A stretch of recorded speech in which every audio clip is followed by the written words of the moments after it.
Hey, this is Daryl from the forums, and I just wanted to say congratulations on your upcoming 100th episode. I've been listening to the show since episode 1, and it's been through so many incarnations and changes and hosts, and it's still been a fun show to listen to. I'm glad, you have the chemistry you have now. And I just wish you guys the best on the show. You didn't pod fade. A lot of shows went through the pod fade, and this one has been a good show that I think it's one of my top 10 to listen to whenever it comes out. I mean, it may not come out every week or every month, but when it does come out, I enjoy it. So I want to say kudos to you. Keep doing what you're doing. We're enjoying the show. Everybody, we're loving the show. You have fans that enjoy what you do, man. So pat yourself on the back and enjoy it. Peace out. Comic Timing is a proud member of the Comics Podcast Network. Bitch. Print it. Welcome to episode 100, part 1 of Comic Timing, a comics podcast devoted to the average comic book fan from the average comic book fan. Join in as Brent Cassina, a rotating panel of guests, and myself, Ian Levinstein, discuss whatever comes to mind for 100 episodes, time after time, here on Comic Timing. We have hit 3 digits, people. It is a milestone episode of Comic Timing. We have back 2 of our favorite guests and a friend of theirs. Got Sean Whalen, Jim Seguin, and Mandy Stiegel from their forums to discuss the icons of the comic book world. Which company has the better icons? Are you one of those icons? Probably not, but listen to the episode anyway. Here now, Comic Timing. And thanks, guys. Hey there, folks. My name's Ian Levinstein, and welcome to episode 100, part 1 of Comic Timing. There will be multiple parts to this episode as, this one, it's not even just because of the people I currently have on the call, but we're going to be recording 2 separate days because Brent actually cannot make it for this first part here, but actually he sent us a little greeting, so you know what, before I introduce everybody, let me play his "I'm sorry I'm not here" message that he sent me earlier. Hey, everybody, it's everybody's favorite absentee co-host, Brent Cassina. Comic Timing, episode 100. You know what's going down. You know that even though I'm not necessarily going to be there for part 1, I'm going to be there for part 2. Part 2 is going to be off the chain, as well as part 1, even though I may not be there to liven things up and, push wood and Vince's buttons and whatnot. I'm sure it'll still be a good episode, but be on the lookout for part 2, because I'm definitely going to be on that. Anyway, I just wanted to say hi and tell everybody I'm sorry that I could not make it tonight for the recording. I wish I could. Shit got in the way.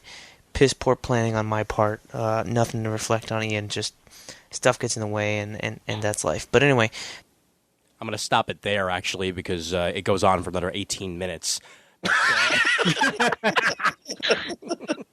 So we'll put most of that on at the end of the episode as he will be on to talk about things. So it's not like his opinions aren't going to be heard, and the Vincent Wood part is actually going to be next episode anyway. So that they wind up having to reschedule. So let me introduce everybody on the call here. First off, Comic Timing version. We'll start off with her first. You may know her from Raging Bullets. It's Mandy Stiegel. Hey, Mandy. Hey, how's it going?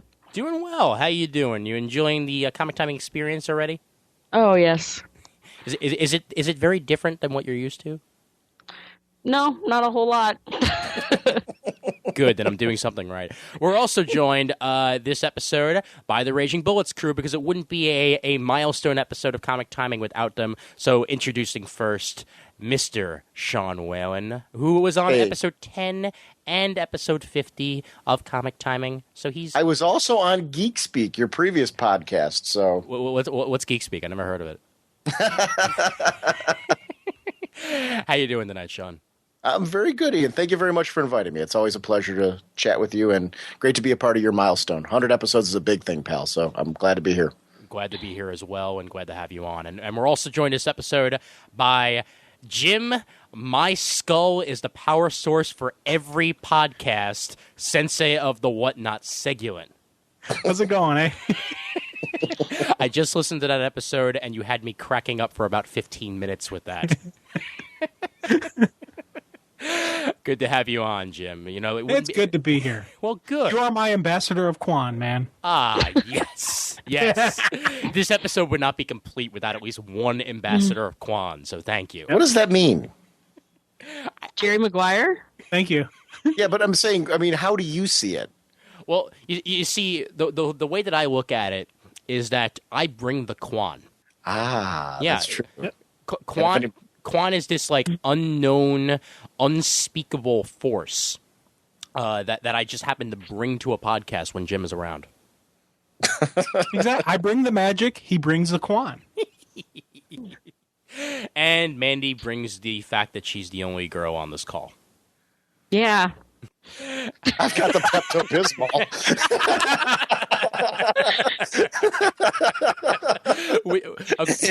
Why we need that for this, I'm not quite sure, and now I'm just scared.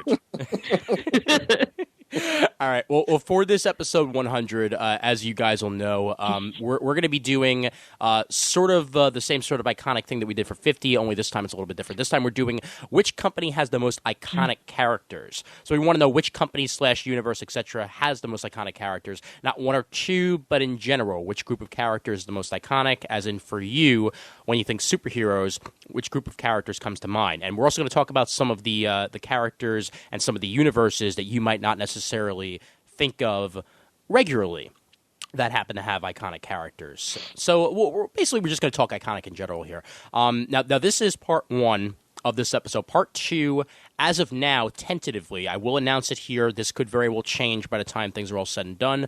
But we have set up for that part 2. We're going to have Jason Wood and Vince B on in segment 1. Then we're going to have on, and after that, Raf Suhu. So don't worry, Sean, I saved you the hassle of having to talk to Raf. I like Raph.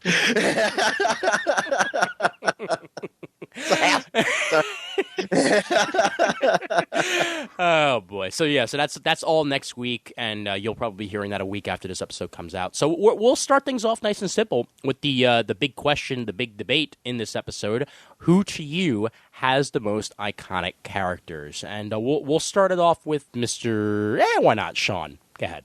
You know, it's funny. I was making up a list, and I was trying to think of between the, obviously looking at the big two, if you look at Marvel and DC, which characters have the most iconic characters. Mm-hmm. And you'd think with the show that I do that I would go immediately to DC. But my experience growing up with superheroes was so intermixed between the two companies that, I mean, I'm a child of the 70s when it comes to the superheroes. So it was DC heroes were always kind of the cleaner, the more like you looked up and like, I want to be Superman, but I could never be Superman. I want to be Batman. He was more of a costumed adventurer back then versus the kind of dark brooding character that we see now. Right. So, kind of more Super Friends oriented in that point, where you had the Marvel characters and they were more earthy. They were more grounded.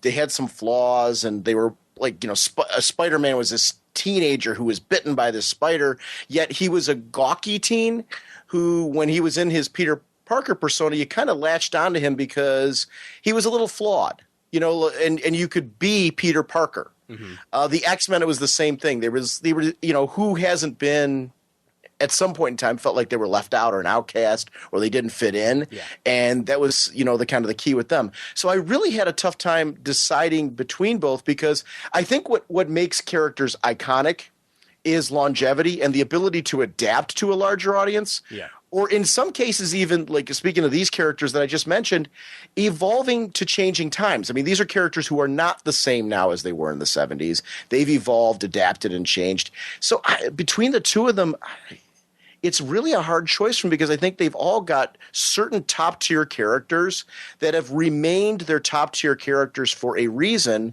because of the fact that they are iconic. Your Spider-Mans, your X-Men's, your Supermans, your Batmans, your Wonder Womans, and we're seeing some of these characters take a some of the characters that were some of their B-listers now, like Green Lantern, for example, over at DC, I don't think that character has been as much of an A-lister as he is now. Sure. I think he's always been in the high B list, but he's never been at this point now.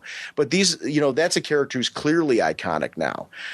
Over at Marvel, a character who has become iconic for me, and I'm no insulting long-term Captain America fans. I've always enjoyed Captain America, but I haven't loved Captain America as much as I'm loving what they're doing with Captain America now.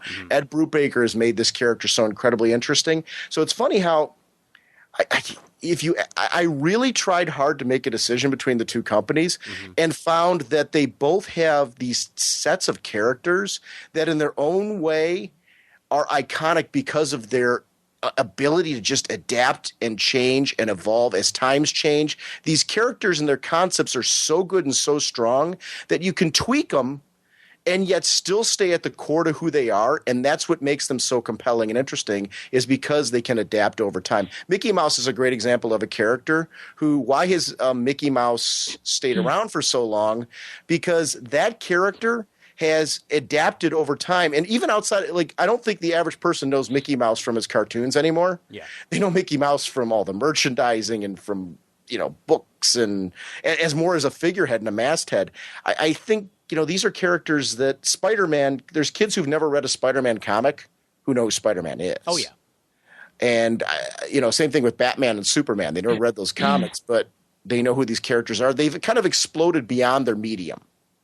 So that to me is, I think both companies have characters that are like that. Basically, a summary of what you just said is Marvel has the more human characters, DC has the more overpowering characters. Is that the way you would look at it? They used to be that way. I think now there's become more of an even playing field. In the sense that I think we're seeing DC characters now that are a little bit more grounded in reality, a little more flawed, a little more human. Flawed is, I don't know if flawed's the right word, but I mean, it's the humanity. I think Marvel was always traditionally known as the characters were really grounded and human and accessible that way. And DC's characters were kind of up at a little bit, I don't want to say at a higher level. They were operating at a different, they weren't as accessible. Okay. As far as you couldn't feel like you could hang with them. I think now that playing field has completely evened. So that was my experience growing up with them. So I was trying to think about, like, where are they at now? I honestly would say the companies are very even with iconic characters. It's the top tier ones that I think we all talk about now. For me, and this is just my opinion on it. There's certain characters that I think both companies have that are very strong and have evolved over time to become very accessible, very rich characters that have just shown that they're still going to be around 30 years from now. Oh, yeah. 50 years from now and beyond, because these characters, they're not going to be the same as they are right now. These are characters that their concepts are rich enough that they can adapt, they can change. Their concept, maybe some of the Marvel characters are going to be those heroic, like, characters like we've seen Superman, Batman be in the future, because that's where they need to be to evolve at that time. That's what people are looking for. But yet their core concepts are so strong that they'll be the same. Okay. So I don't have an answer between the big two. I think it's more certain characters. It's not the whole line. It's certain characters that I think they're the ones that are immediately recognizable to people who don't even read comics. They're iconic because those concepts have gone beyond just the page. Okay, so you cop out. Basically, he did, yeah. By my definition of iconic, that's a little bit of a cop out. Wow, I just summed you up in a matter of 5 words. Okay. I can give you a list from both companies of characters that I think are iconic, but as far as between the two, we might get there at some point. But I understand what you're saying, though. It's that it really depends on, I guess, what you would define iconic as, Yeah, I guess my point is, are the Justice League any more iconic than the X-Men? And I can't see that.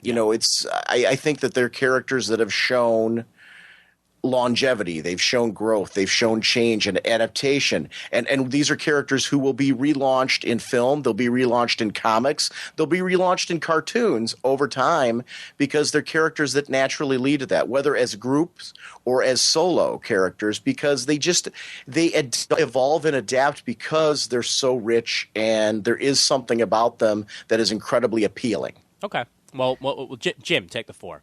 Well, see, for me, I kind of look at iconic not as how we as comic book geeks view it, but how the outside world views it. People who don't watch comic book movies, who don't watch comic book cartoons or read comic books or any other thing like that, how do they look and they see it? And the thing that I've noticed is you look at like anytime any medium, whether it's Bugs Bunny or some cheesy banking ad that wants to say their bankers are super bankers. What do? They slap a big red S on their chest, throw a red cape on their back.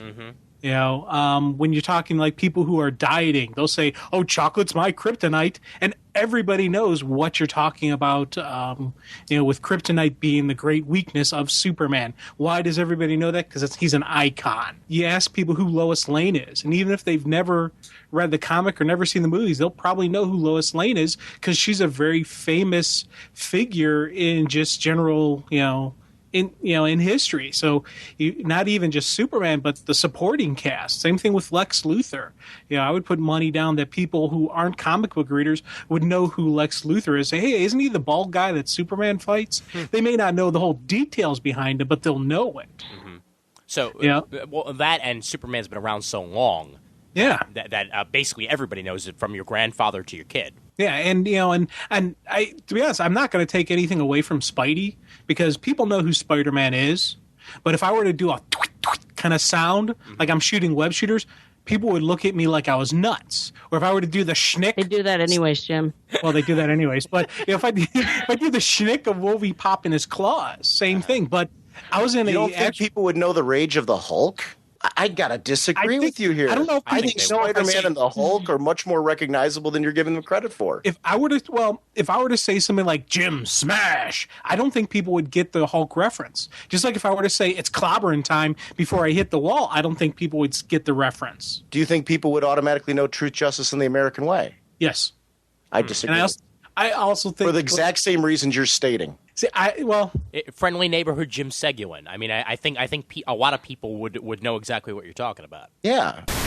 To commemorate 100 episodes of Comic Timing, we're going to be giving you an inside look into comic timing and some of the stuff you may not have seen before. Well, technically, heard before. This is some of the stuff that wound up on the cutting room floor.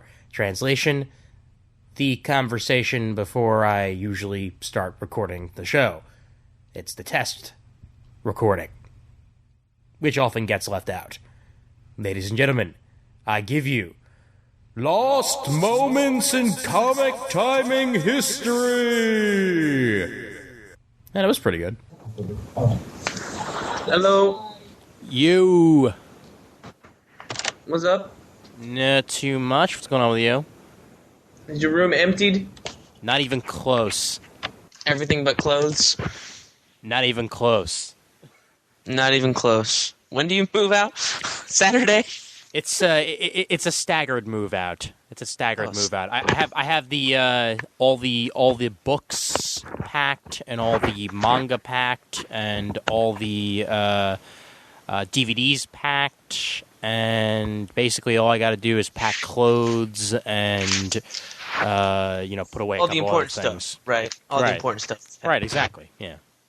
Yeah, excellent. Yeah, thank you. I mean, really, all I got to do is go through my my closet, decide what I'm taking, what I'm not, and put that in a suitcase, and pack the suitcase. Because, I mean, that's going to be the easiest way for me to take clothes with me. So that and empty out the drawers that I'll be taking with me, which is the somewhat more difficult part, considering that I've got years worth of crap in there that needs to be cleaned out. Just throw the drawer in a box and take the box with you. No, this is like a set of drawers. This is like a dresser. Yeah, your armoire or whatever, the white thing. Right. No. That's not even it. It's where I keep right now. It's where I keep all my underwear and socks and shit. That's in the hall because my place is that fucking small. Look at the place where I currently live. Yeah. Yeah. Of course, in the new place, I'll actually have room to put shit, so I can probably take that with me and put it in one of the rooms. Mm-hmm. Yeah. What are you snacking on? Lemon animal crackers. Lemon animal crackers? I didn't even know they made lemon animal crackers. They're good. Wow. I'll stop so we can get going. Yeah, that would be good because I'd love like halfway through. So, what's your take on pricing? Yeah,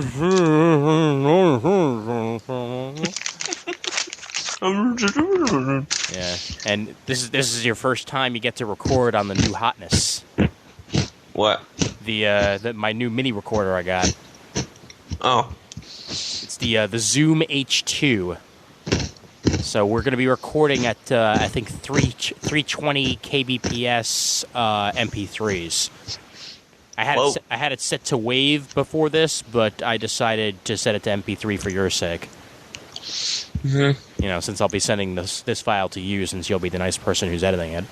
Mm-hmm. Mm-hmm. Yeah, I figured as much. Yeah, I'm about an hour into the politics episode, and it's a 3-hour show. So. Oh man. I know. Yeah, well, you'll be happy to know that once I have an office space set up, Raph might be sitting in on some shows live in studio. Oh no! Well, it's not like you'll be looking at him. Yeah, that's your problem. Yeah, thanks. Some teeth whitener. Oh God. Yeah, they are pretty yellow. Yeah. Oh, misosari. I guess this must be all the egg yolk that they put in the I don't know what the fuck they make over there in their Chinese restaurant. What dim sum or dim sum, egg fried rice, and fried chicken. We are horrible people. Lemon chicken. Man. Yeah. Why you giving them a Mexican accent? That's what I want to know. I don't know, but Raph likes us, so it's okay. Yeah, for now. For now, until he hears us doing all this shit, because I'm sure you're going to put it in the back like a dickie that you are. What were the bloopers on that? Anyway, I still have yet to listen to the entire episode. What? You just have to listen to it. Oh, goddamn it, motherfucker. Making me actually listen to while you move. Right, yeah. I know, right? God. Well, funny thing, when we move, it might be the first time my girlfriend gets to meet my best friend, after 2 years. Your little monkey on the side of your bed? Yeah, right. Thank you. No, my friend Brian. This seems to be a going trend where we don't hang out nearly as much as we used to. I've known him since the second grade, and they've still yet to have met after 2 years. Wow. Yeah. Usually because when I hang out with him, it's nothing but like video games and random references that we've been making since we were 4. But, yeah, now they get to actually meet, which will be interesting. I said, I bet she's excited. Oh, yeah, she's thrilled. So excited. Yeah. Well, no, she's just happy to be getting this shit over with. And frankly, I don't blame her. You guys have been looking that long? About 2 months. Oh, that's not that long. Yeah, although, actually, technically it was a little longer than that. But, yeah, well, I mean, we've been talking about it forever. So, yeah. Now actually doing it is good, and actually having a place that's as big as I showed you certainly makes life easier. Yeah. Woo. It's much bigger than what you got now. Gee, you think? Yeah. Yeah, because my room, that's proportional for the rest of the apartment. At first, when you were walking in that long hallway, have you seen the Adam Sandler Don Cheadle movie? No, I haven't. Rain Over Me. He has an apartment similar to that, where there's a long hallway. Oh yeah. To the main room. So that's what I thought at the beginning, but of course, his apartment's much bigger than what you got. We're thinking we'll put up either some Alex Ross art or some random comic book pages as you walk in. Mm-hmm. Because we're both nerds. Yeah. Comic book pages in frames be a lot better. Yeah. We realize that, but first we need to get pages and frames. Oh. Yeah. Although it will be nice to be able to put up some of the sketches I've gotten at frickin' cons already. Yeah, you can do that. Yeah. Put up my Erica Hesse. 1 of 2. Or 2 of 2. Didn't you get some other stuff at MegaCon, or that was in a book? Yeah, I got that, but that was all in the book. Gotcha. Yeah. In Spidey, I do. I think you're making a valid point, Jim. But I think you're discounting some of the catchphrases that are put with some of Marvel's characters that have been around since the '60s. That are really strong characters. I think Spider-Man is every bit as recognizable as Superman. You know what? I give the edge slightly to Superman over Spidey, just because of some of the stuff where it's just not just Spider-Man. You know, Spider-Man's recognizable and Superman's recognizable, but the fact that Superman. Did you see how much money the Spider-Man film made? I was going to because it was a good movie. Yeah, See, that's one thing. Wow. People know it then. Hold on. They were there. All right. Let's let Jim finish his point. Go ahead. I'm sorry. Go ahead. You know, one, I look at the Spider-Man movie and the X movie as trends, just like the Iron Man movie. It's a trend. I don't think you can really add that to the iconic nature. Now, Spidey is an iconic hero. I don't want anyone to think I don't think he is. I just give, if I'm doing a checklist between Spidey and Superman, I give the edge to Superman because Soup's supporting cast is more recognizable than Spidey's supporting cast. Spider-Man and His Amazing Friends. Spider-Man was on the show Electric Company. Spider-Man had a 60s cartoon. Spidey had his own solo cartoon. Spidey had a cartoon that aired on MTV. These movies that you're saying are trends, we're now going to be working on the fourth film with how much time in between all of them? Spider-Man merchandise is flying off the shelf. As a teacher, I see kids dressed up as Spider-Man still every year. I guarantee you these kids aren't necessarily reading the comic books. So there is something iconic about this character and cool. I also see kids dressed up as Venom, his villains, and things like that. So there is a culture to this character that I think is every bit as recognized. You know, I'll be honest with you. I see more kids dressed up as Spider-Man than I see as Superman. I'm not taking anything away from Superman. I agree with you on his iconic status. I'm a huge Superman geek. But Spidey is every bit as up there now. There's Superman obviously has been around longer, but really we're talking about the 60s. How much longer could Spidey be around now? We're in 2009. Trends do definitely have something to do with it, because right now when you look on television, you'll see that there's still a Spider-Man cartoon that airs on Disney all the time, and that's the current one. While meanwhile, Superman, the only thing that he's come out with recently in the animated form would be the DC animated movies. You know, not really that much of of something that you could really draw to, except for Super Friends, which is that a cartoon at this point, or are they still working on that? I think they're still working on it. They're still working on it. Okay, that's not officially out. Okay, all right. So that's not officially out yet. So I'd be curious to see, once that's officially out, if the trend changes a little bit, because it can even depend on how many animated versions of characters there are out there for the little kids to see, because those are the ones that you'll see running around, dressed as a particular character. Spider-Man, not only is he in his own, Disney show right now, but he's also on the Marvel superhero.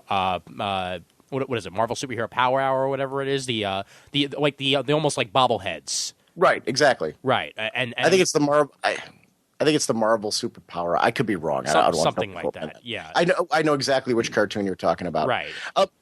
Touching on Jim's point, though, he's talking about adults.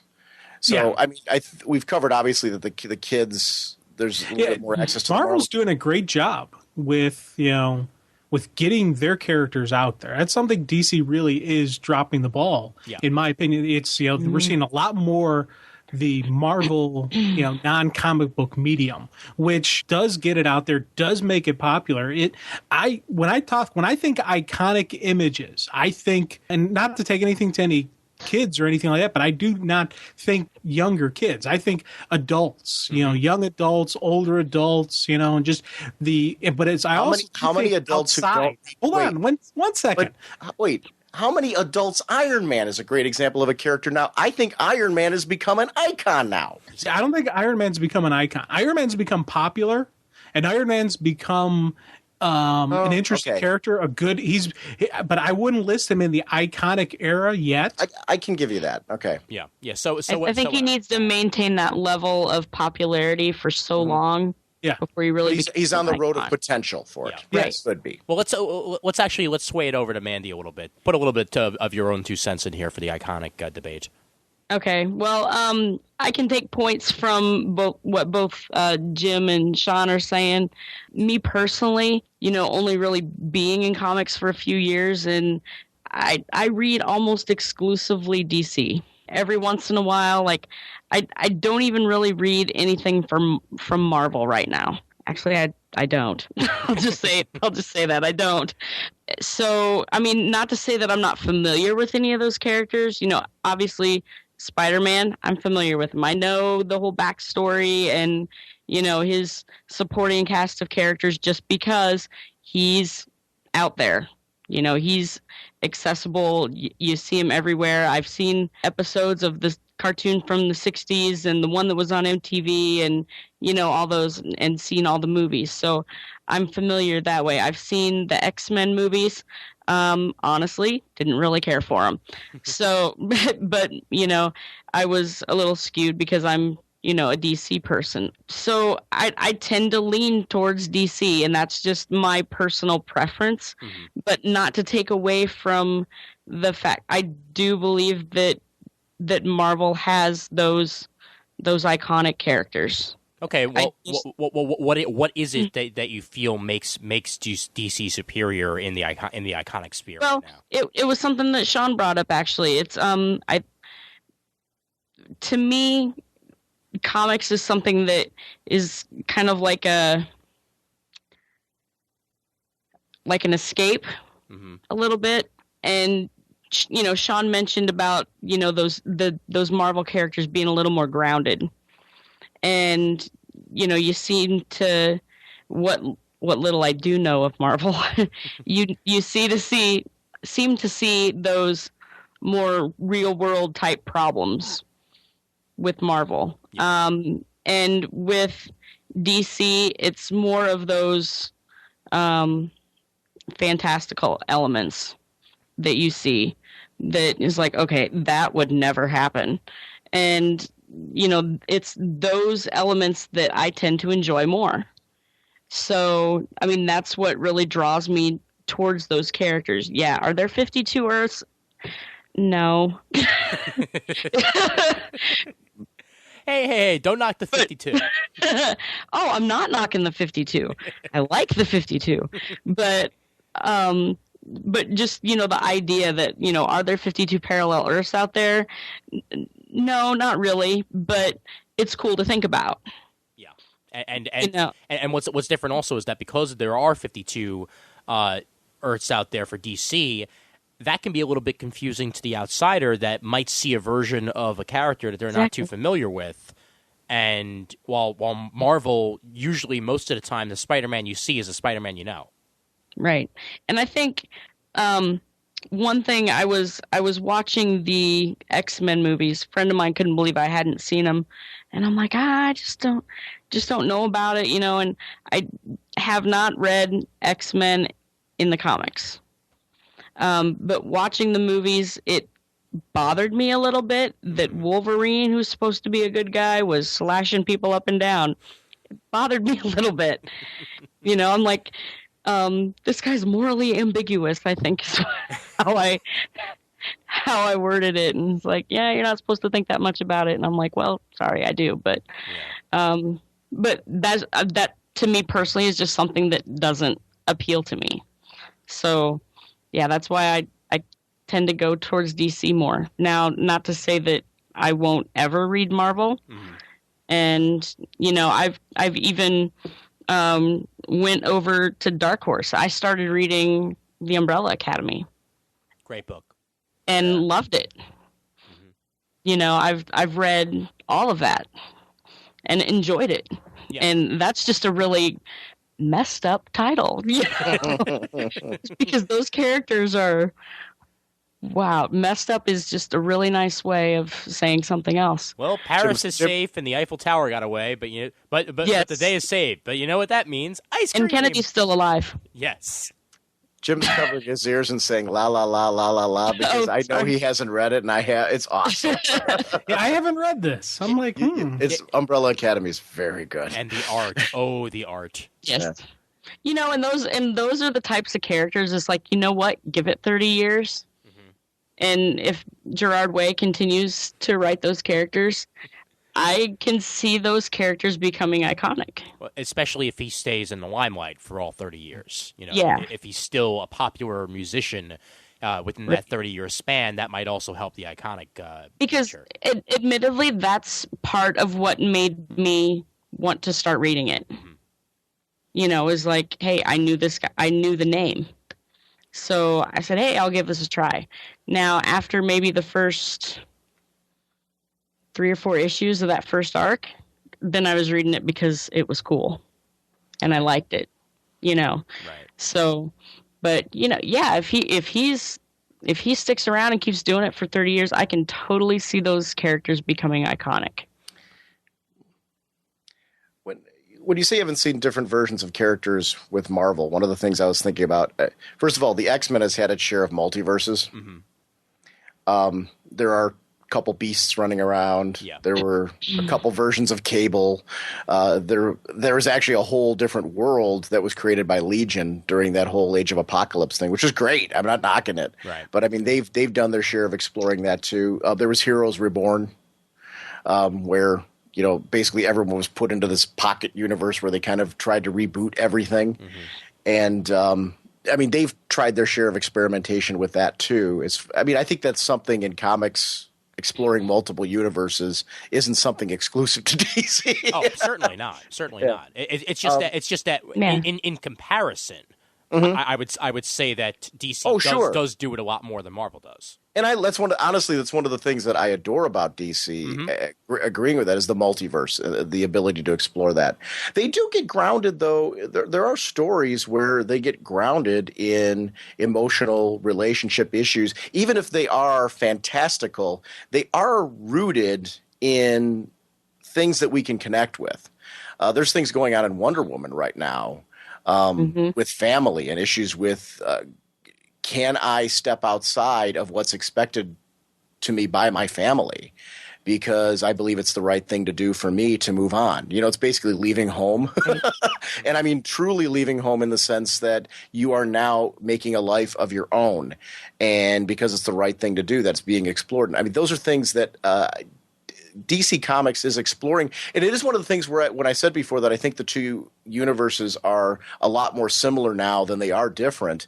I think while we're seeing those fantastical things that we're used to seeing with DC, we are seeing them come a little closer and more accessible and connecting to readers now in a way that perhaps that they didn't in the past. And I think some of that is because they're taking elements of what worked at Marvel. There's writers now who are fans who've grown up reading both Marvel and DC and taking elements of both that are adapting, and vice versa, where I think we're seeing some things right now. Ed Brubaker, who was writing some wonderful things over at DC on the Bat books, is now taking over at Captain America, and I think we're seeing elements of things that worked for him over at DC and Captain America, yet not taking anything away from who Captain America is and really energizing that character in a way that he needed as well. So I think you're seeing, a lot more blending of those type of things, which I think it's refreshing because I think you're getting some really cool different storytelling because of it.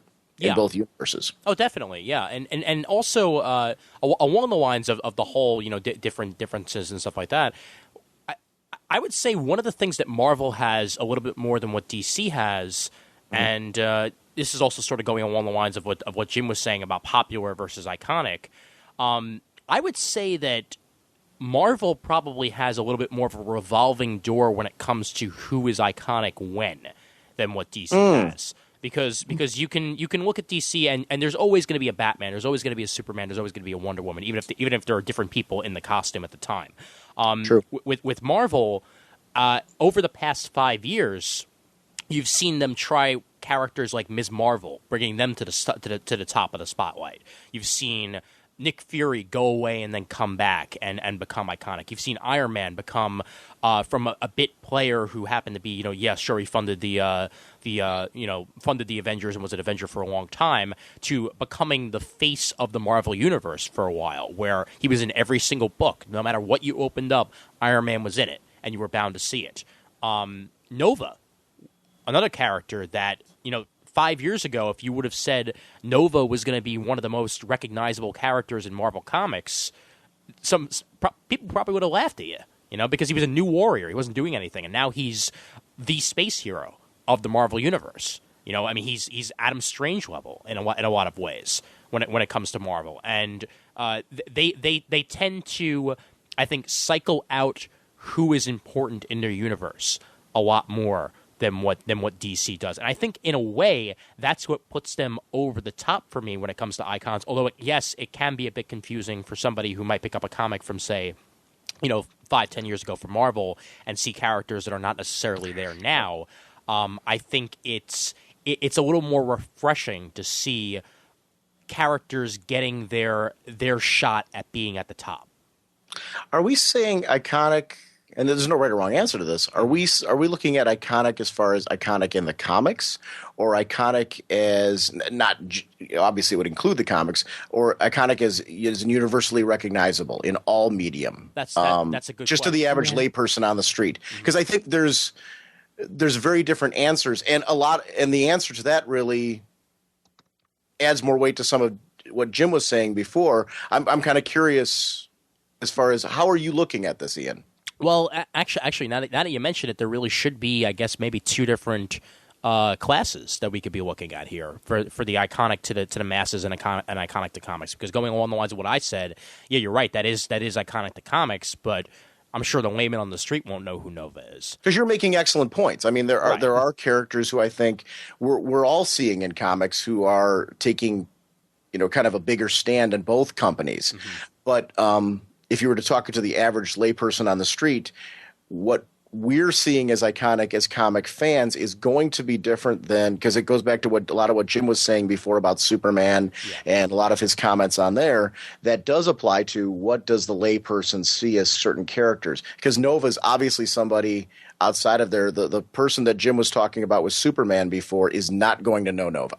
I would agree with that. I mean, Jim, how do you see iconic? I mean, are you looking at it mostly just as the everyman on the street, or is there a separate category for you for comic fans that iconic? For me, iconic, the first thought that pops in my head is not the comic book fan. It's the everyday average person on the street. Okay. And that's the only reason why I give Superman the edge over Spider-Man, because I think Superman has more of a recognizable and more of an understanding for not just the man, but his supporting cast. Mm-hmm. Whereas you start talking comic book fans, you start talking casual comic book fans, Spidey could probably very easily edge him because there's so much out there on Spider-Man as compared to what's out there for Superman. Right. Do you think that's just for?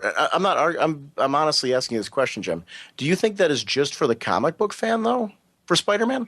If you have the casual comic book fan, or the comic book movie fan, or the person who's not actually reading a comic book but thinks the concept of superheroes is kind of neat, I think they probably they'll know a little bit more about Spidey. They'll know a little bit about the X universe than they would about the JLA or the JSA or the Legion or even Superman, just because there hasn't been so much out there, as there is currently going on with the Marvel Universe. So when you said how you see more costumes of Spider-Man than you do of Superman, that makes perfect sense because there's more going out there. Okay. For me, that's not the definition of iconic.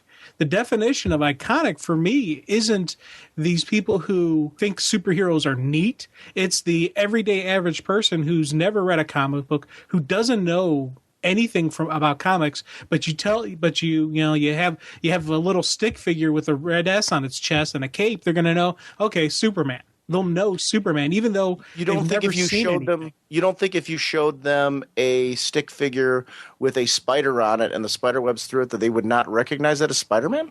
I'm asking. I'm not saying it to argue with you. I'm asking you the genuine question. I think if you had a man with a spider, yeah, people would recognize it, but they would never, encompass the theory or thought of Spider-Man into their regular everyday thing. Like if you had somebody who wasn't a comic book fan, and I were to do the chest motion where I'm opening up my shirt, they'll probably know what I'm talking about. Or if I were to go dun da da da da da da, or anything like that, they would know what I'm. How do they know the general that, though? gist behind it. How do they know that? Where do they get that knowledge he is from? Such an icon. Well, but where does it? But so Jim, you can't just say it doesn't magically pop in their head. Where do they get that information from? Where are you? What do you? I agree with you, but I guess my point is that in order for you to answer this question, I think you're going to see you have to say the same thing about Spider-Man. Where are they getting that knowledge about Superman from? Okay, well, we'll see. See, for me, part of this is also that you can do the and they'll know what you're talking about because that has stuck around over the years. That's not just something that was around while it was on the air. Or whatever, and then went away. If I were to say to a comic book fan, "I am Iron Man," they'll start laughing. But nobody else is going to get that reference because they've never seen the 1990s Iron Man cartoon show. How many people would recognize the '60s Spider-Man song? A lot.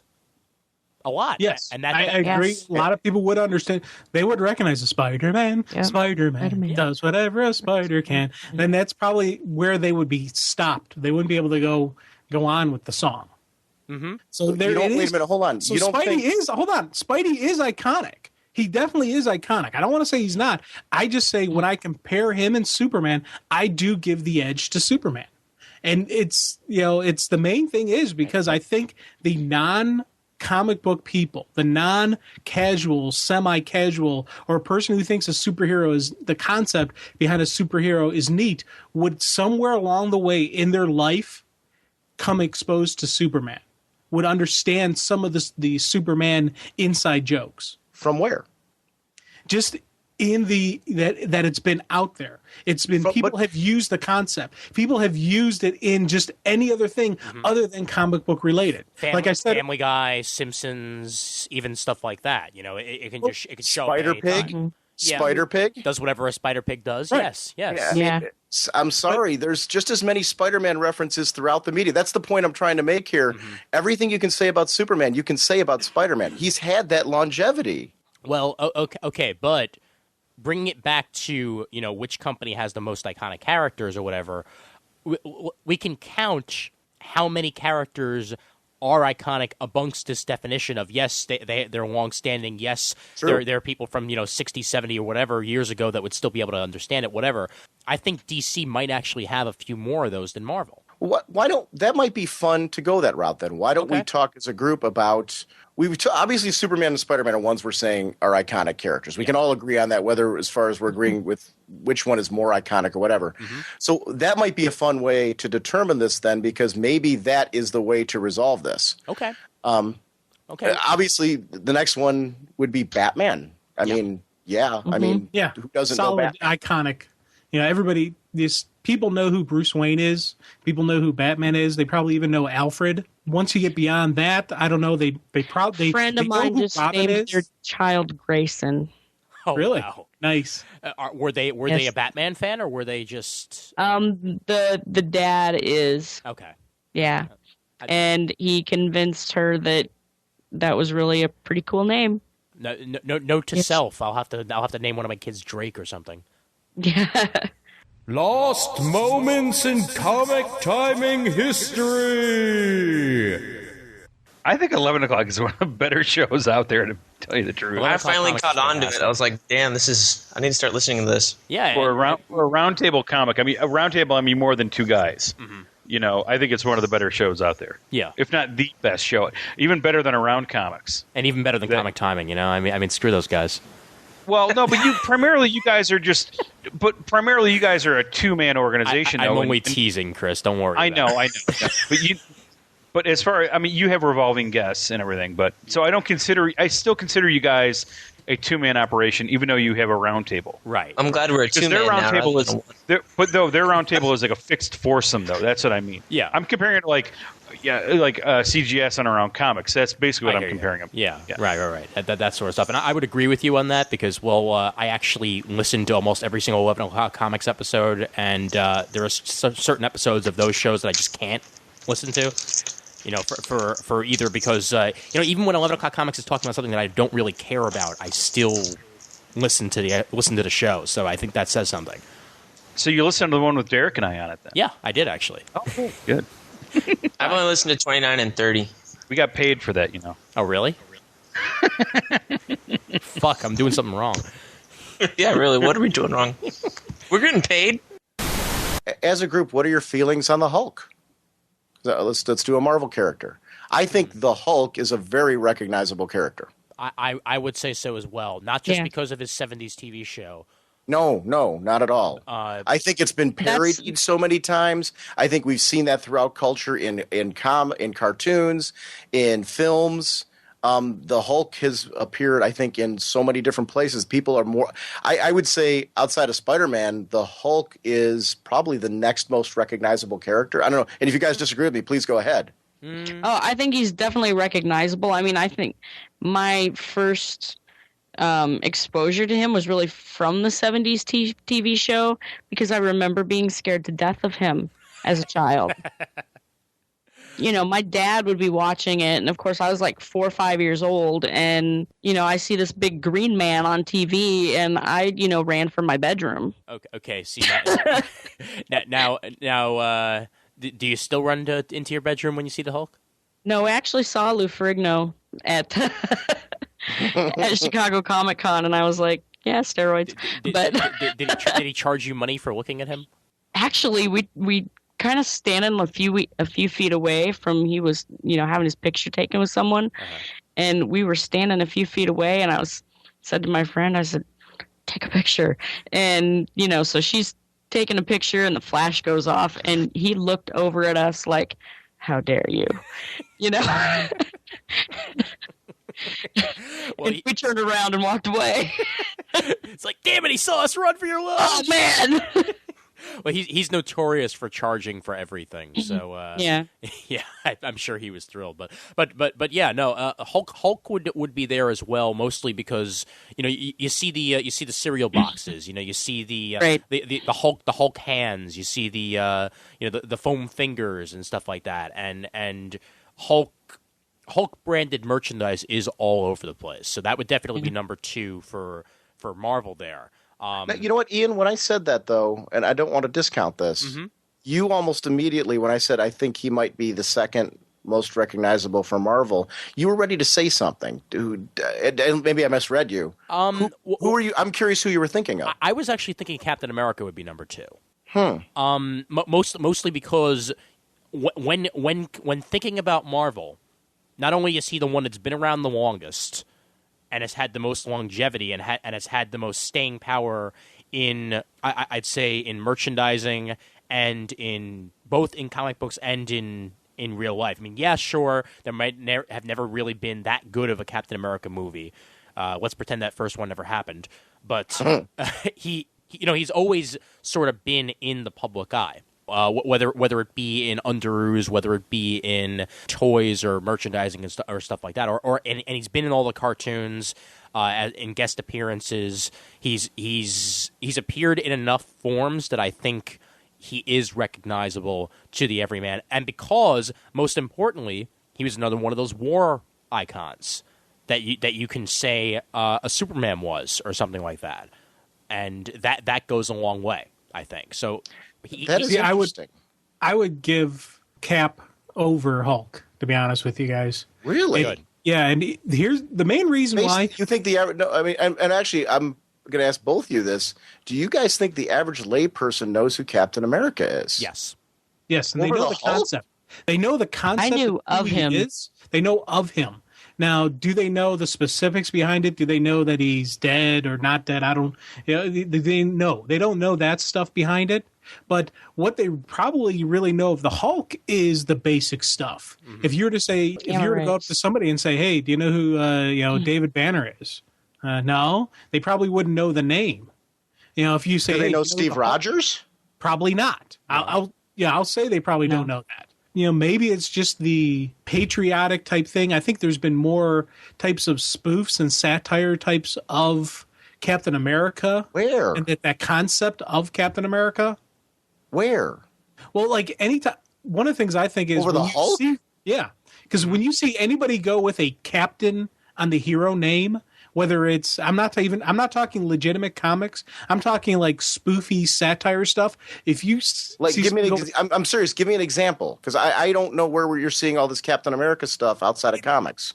Like even just cheesy TV commercials, stuff like that, where somebody creates a superhero that's a captain something.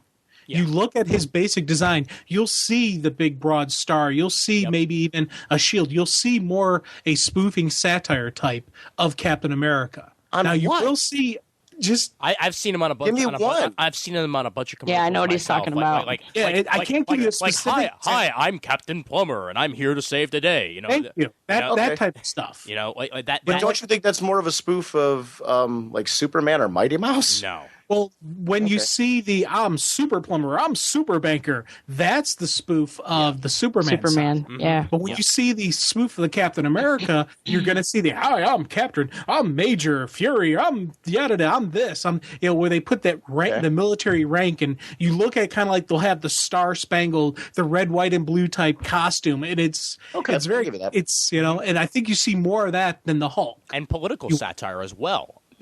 Specifically with you saw it most, I think, like when the whole Iraqi situation started. When I would open up the Daily News, I would see on occasion some sort of Captain America spoof in there. And I think that, considering that, yeah, sure, you could say that newspapers are a dying breed, whatever, but, if you turned on Fox News, if you turned on, CNN or any of the news channels, you were much more likely to hear, a Captain America reference than you'll ever hear a Hulk reference. And those are going out. I disagree with you. I think there's been just as many Hulk spoofs. I honestly think there's been more Hulk spoofs and more Hulk satire than there has been. I love Captain America, so I'm not taking anything away from Cap. Okay. And as a comic fan, I think he's an iconic character. And we might just disagree here, and that's okay. Right. Mm-hmm. But I do think out of the two, I think to the average layperson, the Hulk is a much more recognizable character, a much more recognizable concept. I think people understand it more. That's just my take on it. I mean, go ahead. Because I don't want to. I mean, you've got definite points you're making about Captain America, and it could be we just agree to disagree, and that might be fun for the listeners in the forum afterwards to kind of do their own point counterpoint, and make their own decision on it. So I mean, I don't want to cut you off there because you're making. Go ahead and make your point about Cap in the news. Because you're right. I do agree with you that those are there. So I'm not disputing that. Oh yeah. Well, and I mean, really, the basically just to end my point with this because I was getting close to it anyway is mostly just that I think that when TV personalities mention a character, it sticks in your mind a little bit better than when other people do. If it's just like your friend down the street, or if it's the guy at the car wash saying, hey, wow, I'm hulking out, I'm so angry today, versus like Bill O'Reilly or something like that saying we need more patriotic people like Captain America out there, yada yada yada. You might not agree with his views, but he's certainly making the point, that I guess the name is out there.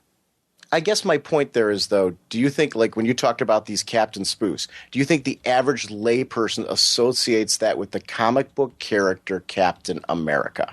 Or that they're just using a generic captain and they're pulling, they might be pulling from that. I'm talking about like that type of concept. But do you think the average layperson understands who Captain America is, the fact that this guy's got a shield, and that in the same way that they would associate that the Hulk, when he gets angry, changes into this monster that's uncontrollable? I guess that's the part I'm trying to get at here. I would mostly because of all of the like I said previously, all the older war images that are out there that people have been seeing for years that have continued to be passed on. I mean, again, there are plenty of Hulk spoofs out there. I mean, hell, there's one of my favorite bits that SNL's been doing the past couple of years is The Rock Obama. Where Obama transforms into The Rock. and it's a Hulk-type character, so that part is definitely out there. But for me personally, and, again, disagreements are certainly happy to happen, I think Captain America would be number 2 over the Hulk. Okay. That's my story, and I'm sticking to it. We talked about Batman briefly. We probably should talk about why is Batman on the list, and where does Batman fit in regards to? I guess if we're looking at the big two, where does Batman fit in regards to Superman? Do you guys think Superman is more recognizable than Batman? Ooh, that's a good question. Actually, because we talked about Superman versus Spider-Man, but I don't know that do we want to keep this between companies, or do we want to take a look at who are the more iconic characters and why? We can certainly do that. Sure, yeah. Well, Mandy, let's go with you first on that one. Man, I think it goes back and forth, really. As far as, like, popularity, they relaunched the movie franchise. Batman's everywhere. Every time, when The Dark Knight came out, Batman's everywhere. It's waning a little bit right now, but, if you're looking at it from, the comic reader, man, it seems to me like a lot of people are still flying high on Batman right now.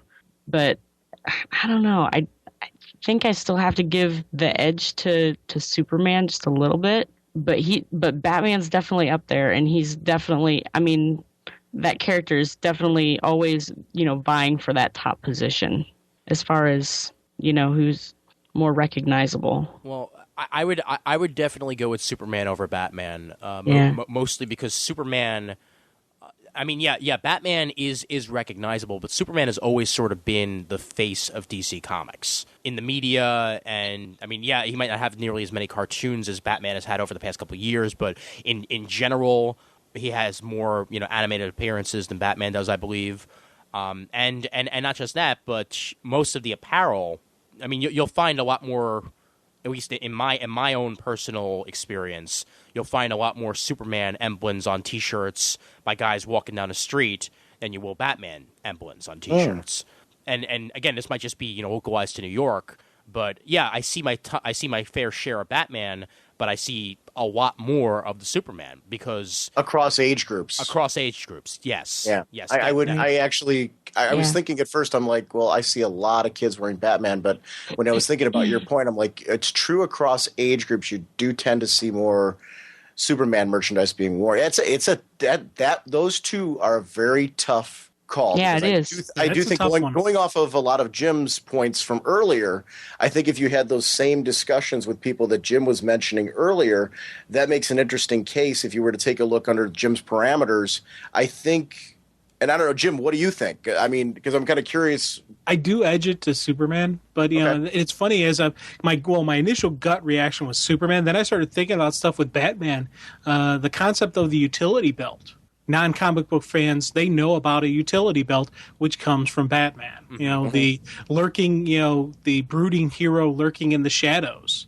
They know about that type of stuff. Just the general criminals are a cowardly lot. People know that line that aren't comic book fans. And I don't know how they heard it. Maybe they saw a movie or saw a TV show or something where it was mentioned in there. But there are definite stuff of Batman that has crossed over and dealing with other people.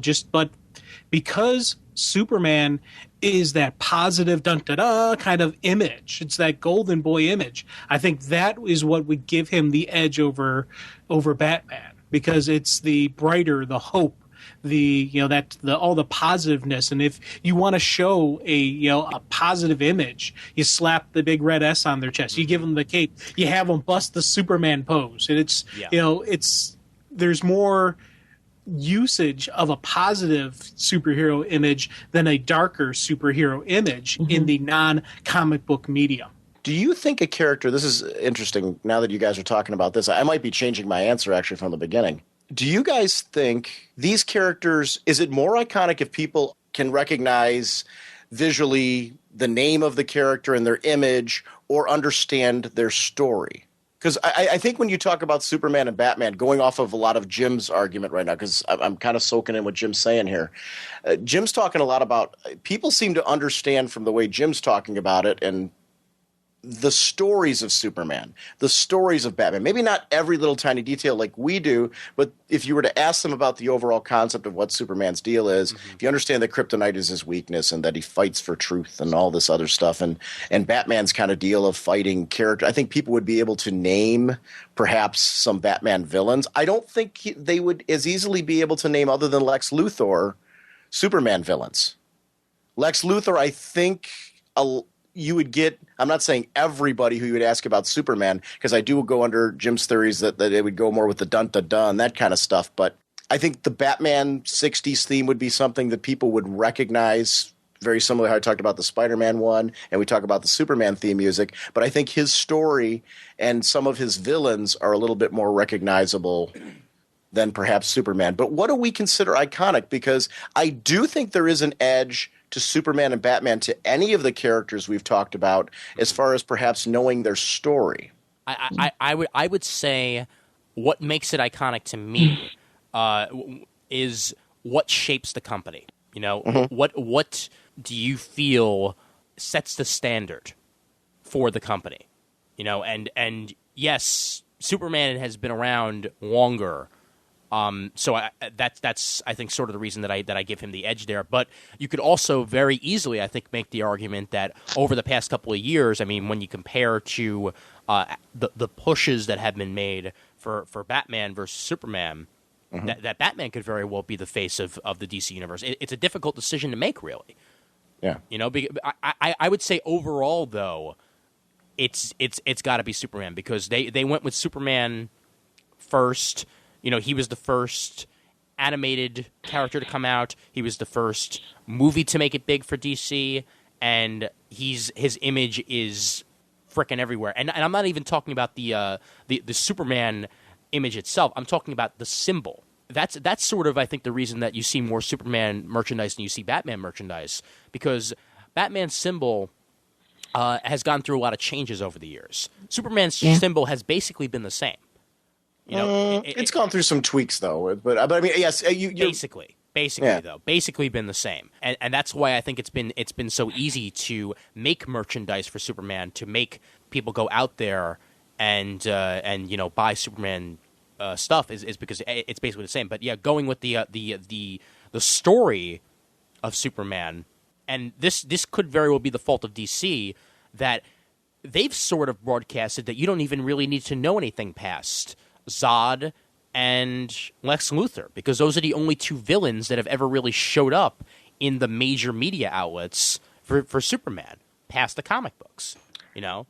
What do you think I guess what I'm getting at, though, because we're not talking about comic fans and what the company has broadcast as much as what does the average layperson know? Because Jim, am I understanding you right that that's what you're saying as far as your argument for Superman? Because I do think it's an interesting point that you're making. What does the average layperson know about these characters? Is that what makes them iconic?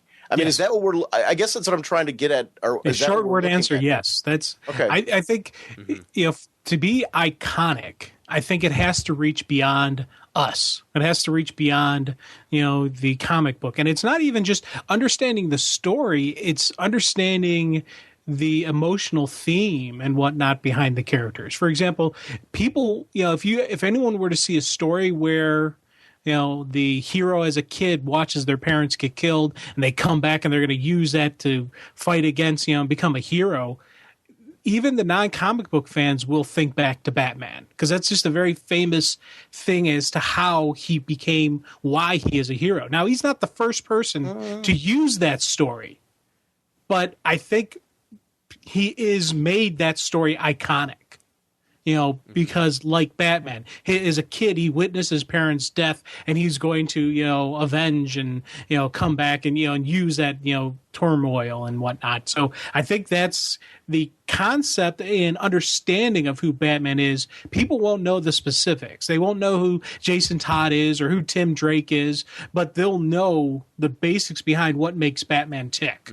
And Batman's story has been the generic standard for so many superheroes, as in, my parents have been killed, I must avenge them. My uncle has been killed, I must avenge him.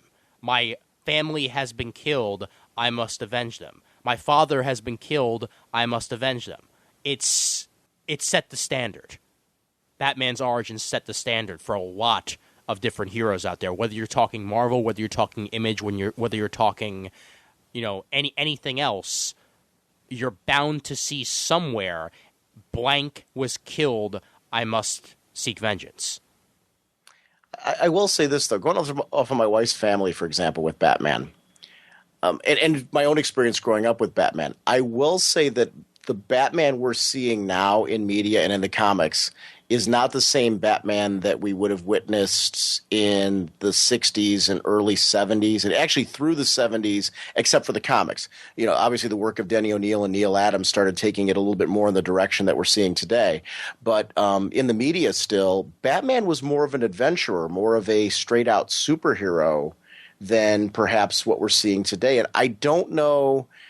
I know, speaking for myself as a child growing up, if you had asked me what drives Batman, I don't know that I would have said it was the death of his parents as much as he's a good guy who's trying to do the right thing. I guess my point here being, I think Superman's story has been pretty consistent all the way through. I think Batman's has too, but the emphasis on what psychologically the parents' death has done to Batman, I think has taken a much darker turn, a more psychological turn in recent years. And when I say recent years, we were talking about the 80s, with things like Dark Knight Returns and Year One and stuff like that, where it started to take an even darker turn than perhaps even what Denny O'Neil and Neil Adams were doing, where they did start maturing the character and headed down that path.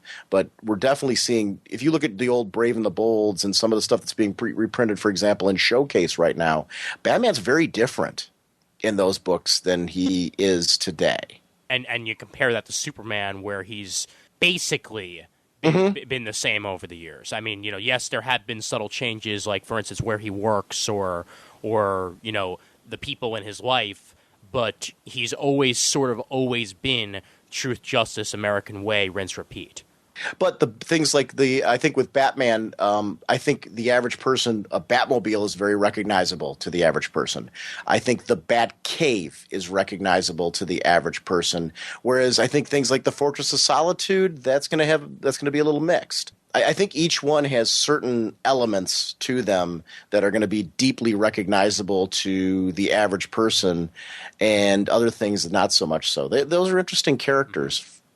Well, and if you go into the supporting cast a little bit, and talking about what we sort of have been touching on a little bit, how much of the story do people know? For Superman, yeah, they know Lois, they know Clark, they know Lex, yada yada yada. For Spider-Man, they know Peter. They probably know at least a little bit. They know that he had an uncle at least, even if they don't know that his name is Ben. They probably know that he has a girlfriend/wife named Mary Jane. And they know that his major villain is Green Goblin.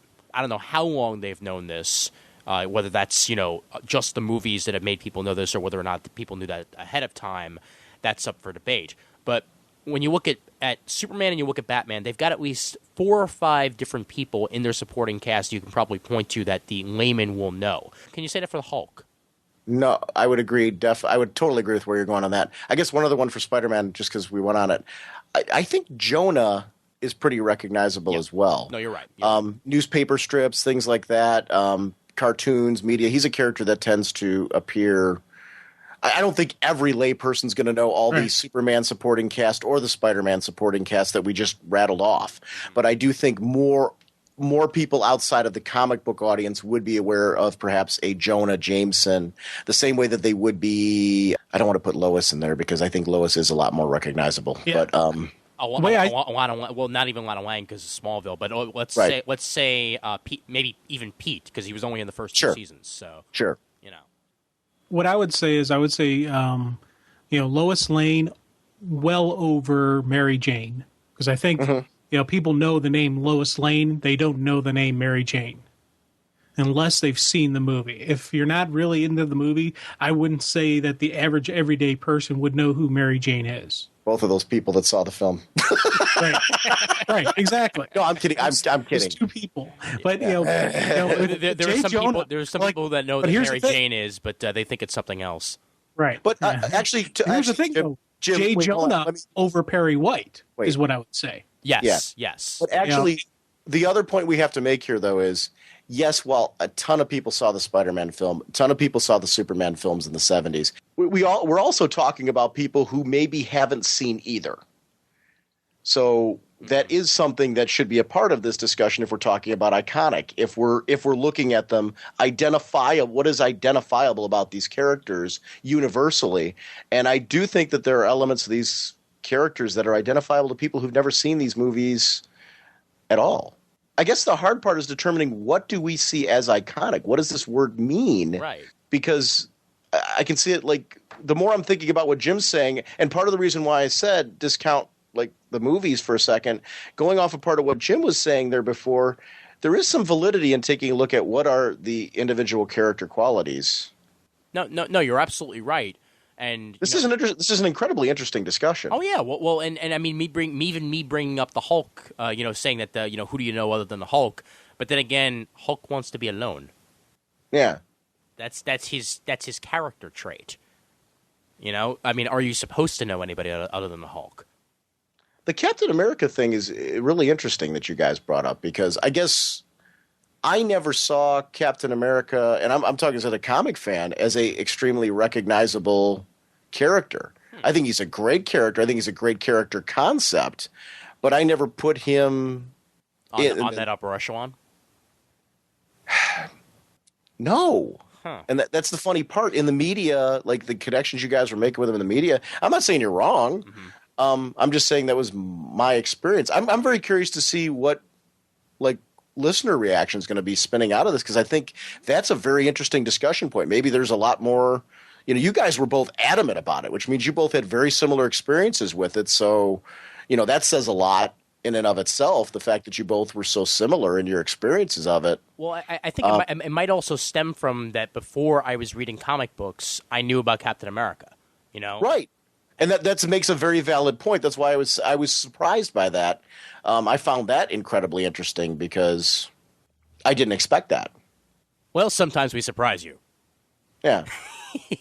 No, and I like that about this discussion. Actually, there's another DC character, because we've done 3 Marvel. I'd like to add another DC character to the mix. You want to add in Wonder Woman? Because, well, after all, DC does have a trinity. So I assume that both you guys would agree that she is definitely on that third list for DC. Yeah, she's an interesting character as far as when you talk about being iconic and recognizable. I think she is somebody who, if you were to ask people to name a female superhero, they could name Wonder Woman. I do think that there isn't as universal an understanding of who she is. I think people might be more familiar with the concept of the bracelets. Certainly what the outfit looks like, because it's a rather iconic outfit. I mean, they're talking about something like that. That's a great example of where iconic means that people universally know what the outfit looks like. Mm-hmm. I think that's been all over the media. Oh, yeah. But if you were to ask people, like, what is Wonder Woman's story? How does she operate? I think that's where there's going to be a lot more of a gray area, because she's not as accessible in the media. People who saw the Linda Carter show are going to know her. If people saw Super Friends are going to know her.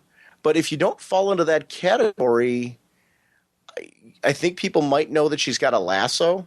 I think there's been enough spoof satire of the Invisible Jet that you might get some people who don't read or haven't been through those experiences who might be aware of that concept. But I don't think there's going to be as big of an understanding of her as the others. But definitely, I think she is the most iconic female hero. I mean, I think that's the one universally people are going to recognize. My 12-year-old cousin can draw Wonder Woman just from, like, memory, just because her look is so recognizable. She's like, hey, draw Wonder Woman for me. And she'll draw you Wonder Woman in, like, 5 minutes and have every part of her outfit correct, color included. I mean, so, yeah, just her outfit is so recognizable. I mean, that's what really stands out to me. I mean, up until a couple years ago, really not knowing a lot about Wonder Woman, I still knew what Wonder Woman looked like. Mm-hmm. You could point her out. So I mean, that's what stands out to me. And then me being like really into mythology, I mean, I think that's what really drew me in to her character. It's like, oh yeah, I know about that, and I know about that, and so I can automatically say, when Ares shows up in her books, I can make that connection. Well, do you feel that her story is accessible to the average Joe or the average Josephine, as it were? See, I think that's where it gets to be a little tricky for some people, because I think if it's too rooted in mythology, I think there's a lot of people that don't know, the backstory, the background for the mythology, and that can sometimes, I think, put people off. It's like, oh, I don't know anything about that, and maybe makes the story a little more complicated and harder to understand for them. So, Right. That might be, why, there's been a lot of talk about, her place within the Trinity and why she isn't as popular as Batman and Superman. And I think that, could have something to do with it, that some of that isn't as accessible as, Kansas Farm Boy or, boy whose parents were killed. Right. But at least DC actually has a female iconic character. Yes. Because I mean when you look at Marvel, they might have females that are prominent at one point or another, but I certainly wouldn't say that they have a iconic female superhero. Right. Exactly. And I mean they're missing out there. I mean they're missing out on an entire part of the market with that. I mean you would think that by now they would have learned their lesson and tried to go out there and catch everybody as opposed to just the dudes. Right. I mean, I think that's one of the things, when I was starting to get into comic books, I was, I started out reading Superman, and I started out reading trades and everything, but, I actually had a friend of mine who's like, oh, you should be reading Wonder Woman, and I'm like, I don't know, but the minute I started picking it up, and I'm like, why haven't I been reading this all along? Because, I mean, there's definitely, parts is like, hey, this is a chick, that's doing all this, and there is a level of familiarity. There are things that Diana deals with that you can relate to in some ways, being female. So it's like, yeah, I've been there before, so let's see how she deals with it. So yeah, I think that is something that Marvel is probably missing out on by not having someone, at that level that would appeal to, females as well. I will, it's funny as you guys are talking about this, I will say this because I really think Wonder Woman is really the major recognizable iconic hero, with the exception of, I would say Supergirl is probably up there too, because you do see a lot of, I think for a lot of what Jim said before about Superman and his iconic, I think Supergirl merchandise and Supergirl, I don't think people understand Supergirl as a character, but I think if we go under costume, I think people are aware that there is a Supergirl. I don't think that they know much of anything about her, though, beyond that. Same thing with Batgirl. I think you can make the same argument for Batgirl. I will say it's something where I do think the comic companies have improved, though. If you do look at Marvel, Marvel has got a wealth of very cool female superhero characters. Totally agreeing with Ian's point that we don't have a single iconic female that comes out of that batch, but I think there's a lot of strong characters in that batch. I don't know what the answer is to one of them sticking. On DC's end, you could actually make the same argument other than Wonder Woman, and even arguably the Wonder Woman one I think is a character who I'd love to see more of in the media. Outside of that, I'd like to see a Wonder Woman film, because I do think she's a character who everyone knows her costume. Everyone knows little tidbits about maybe that she has a lasso and the bracelets and stuff just because they've seen them so many times. But I don't think people know much else about her story. And I do think that that's where the ball's being dropped, even with Wonder Woman, as far as getting her out there into the media. Because I do think Wonder Woman's story compared to any of the male heroes we have mentioned earlier I think that there's an untapped market or an untapped understanding of this rich character who has been in the public eye for so long that people don't understand. It actually, I'll make the same argument. I guess my issue with Captain America is the same as my issue with Wonder Woman when we're talking about this, is that I think that people have a lot greater understanding of Batman and Superman and Spider-Man than they do. And I'll even throw the Hulk maybe perhaps in where we're talking about Wonder Woman and Captain America right now. As far as understanding the overall story, I don't think those characters are as understood. I think Peter Parker's story and Bruce Wayne's story and Clark Kent's story is a lot more understood universally. I would agree with that. Yeah. I mean, I think that if the Thor movie does well, I would say we see a Wonder Woman movie within the next 5 years. One could hope. Mostly because of mythology is a bit difficult for some of the masses to get. I mean, yeah, you've got the War of the Rings nuts, and you've got the mythology fans out there, but a lot of the movie companies and a lot of the, I mean, hell, yeah, I'll say it, even the comic book companies don't think, to a certain extent, that mythology can sell. And if Thor does achieve what it's going to do, and it makes millions, and it becomes past just a niche market, then Wonder Woman might actually have that chance, because DC's going to have to do something to compete with all these Marvel movies, right? In the public eye, and Wonder Woman certainly could be a way to do that, to specifically differentiate itself from what Marvel is doing. The thing with like Wonder Woman, I've had like a lot of times at work, people will make the mistake of asking me, hey, what's new with comics? Or they'll ask me something about a character, and I'll just go on a long diatribe of which more than what they want to know. And you? Nah. Yeah. I know, it's kind of hard to believe that I would do that. But a couple times people have asked me about Wonder Woman and what's her deal and this and that. And, it usually they'll make some funny comment about, hey, are they dating Superman or something like that? And I'll go into detail on like how she, was made out of clay and this and that and the whole thing. And every time I talk about her origin, nobody has any even like, really? That completely throws them. Now they all know about the magic lasso, and they know about the bracelets, and they always ask about the invisible jet, if that's around, and can she fly or does she need the jet and that type of stuff. But her whole origin and the fact of the mythology and just the gods and all that, no one has any clue on that. I teach mythology.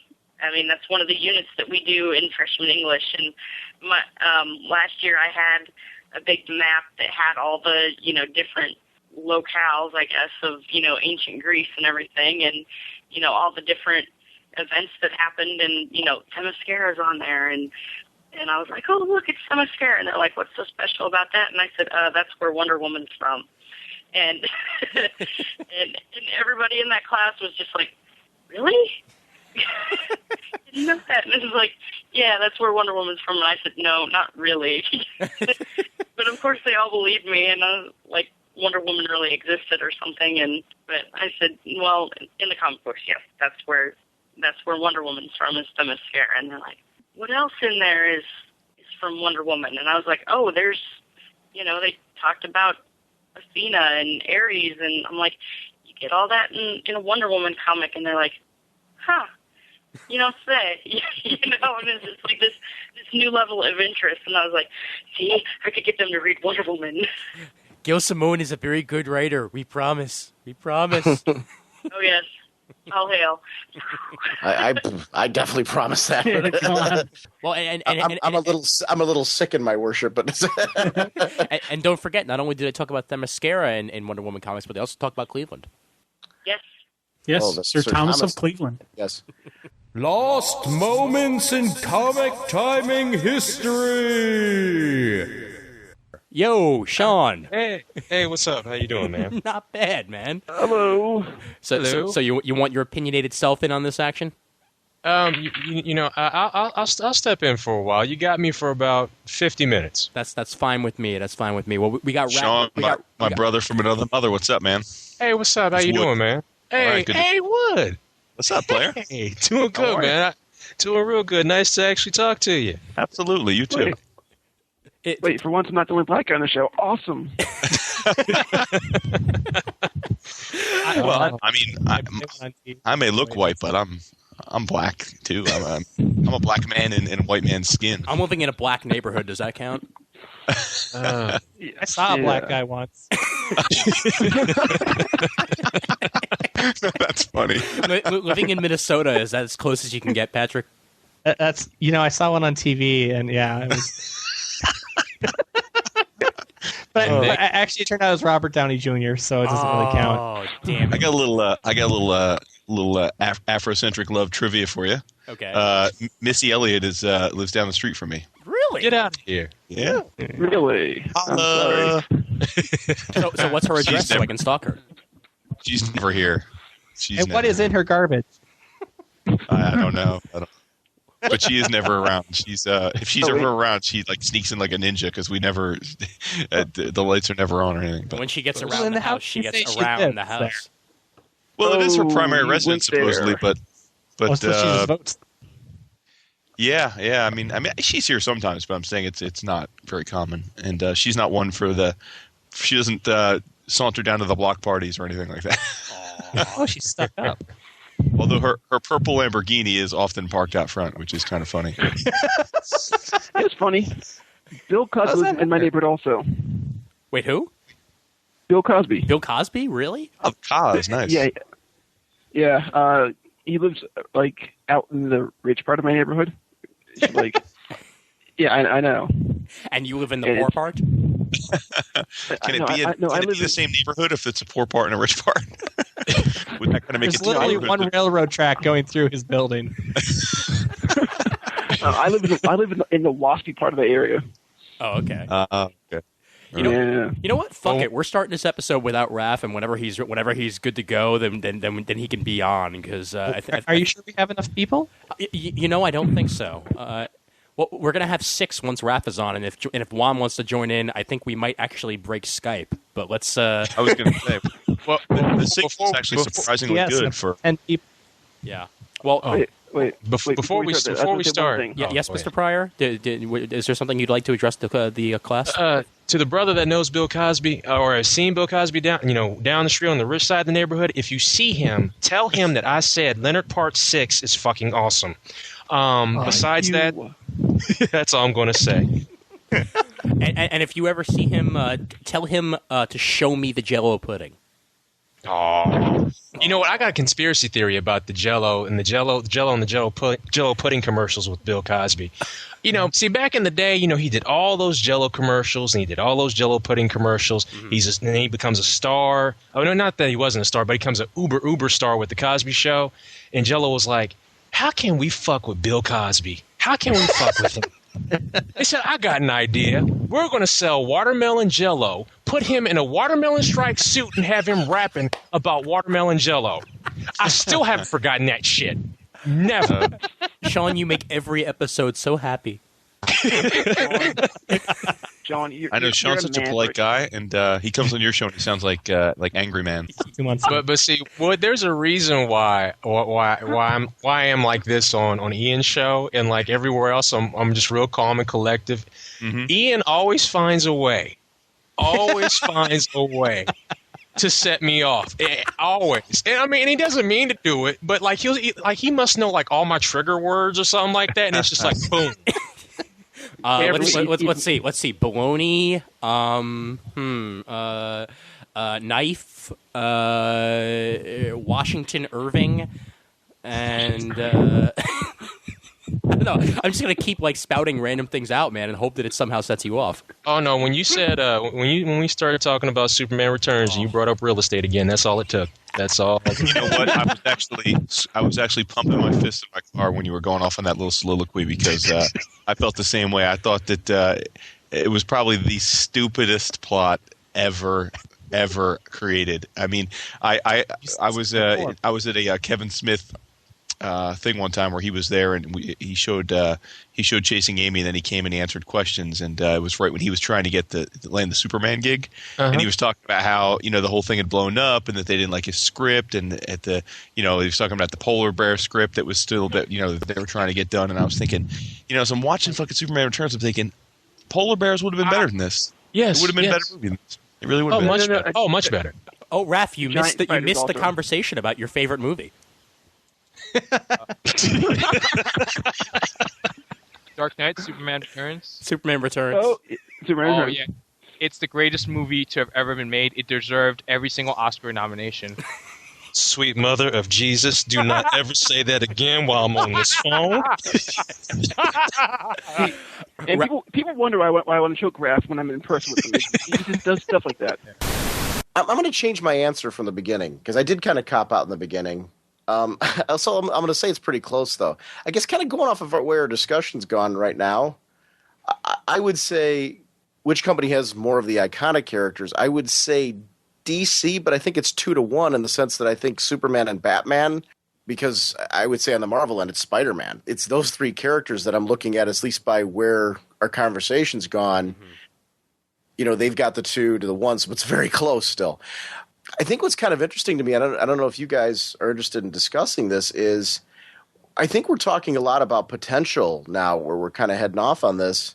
And we're looking at a lot of characters who I think have the potential to be more recognizable. Mm-hmm. Through, Ian, you were just talking about movies, and I do think that that's somewhere where Marvel, I think, has been kicking some serious booty. Oh, yeah. I think Marvel, as far as getting brand recognition and trying out character concepts to see what sticks and what people might be interested in, and really trying to get people aware of these characters. I think this is something that has been a strength of Marvel's that I think DC's taking notice of, and I think all of us as comic fans are going to benefit from the direction where Marvel went in taking their film studios under their reins. I think that they've kind of done a really good job now of spreading out and getting people more aware of their characters. What do you guys think, though, from just across comics? What are potential characters that you think have the potential to be iconic characters like a Superman, Batman, or Spider-Man? Brightest days and blackest night, baby. I think Green Lantern definitely has the iconic, potential. If not, there may even be some people who will argue that he's already reached iconic level. But I honestly don't. I wouldn't give him that. Wouldn't either.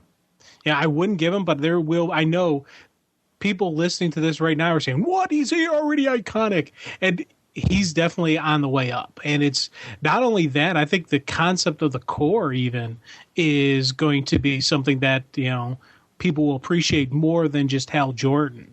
Just the concept of this intergalactic police force out there.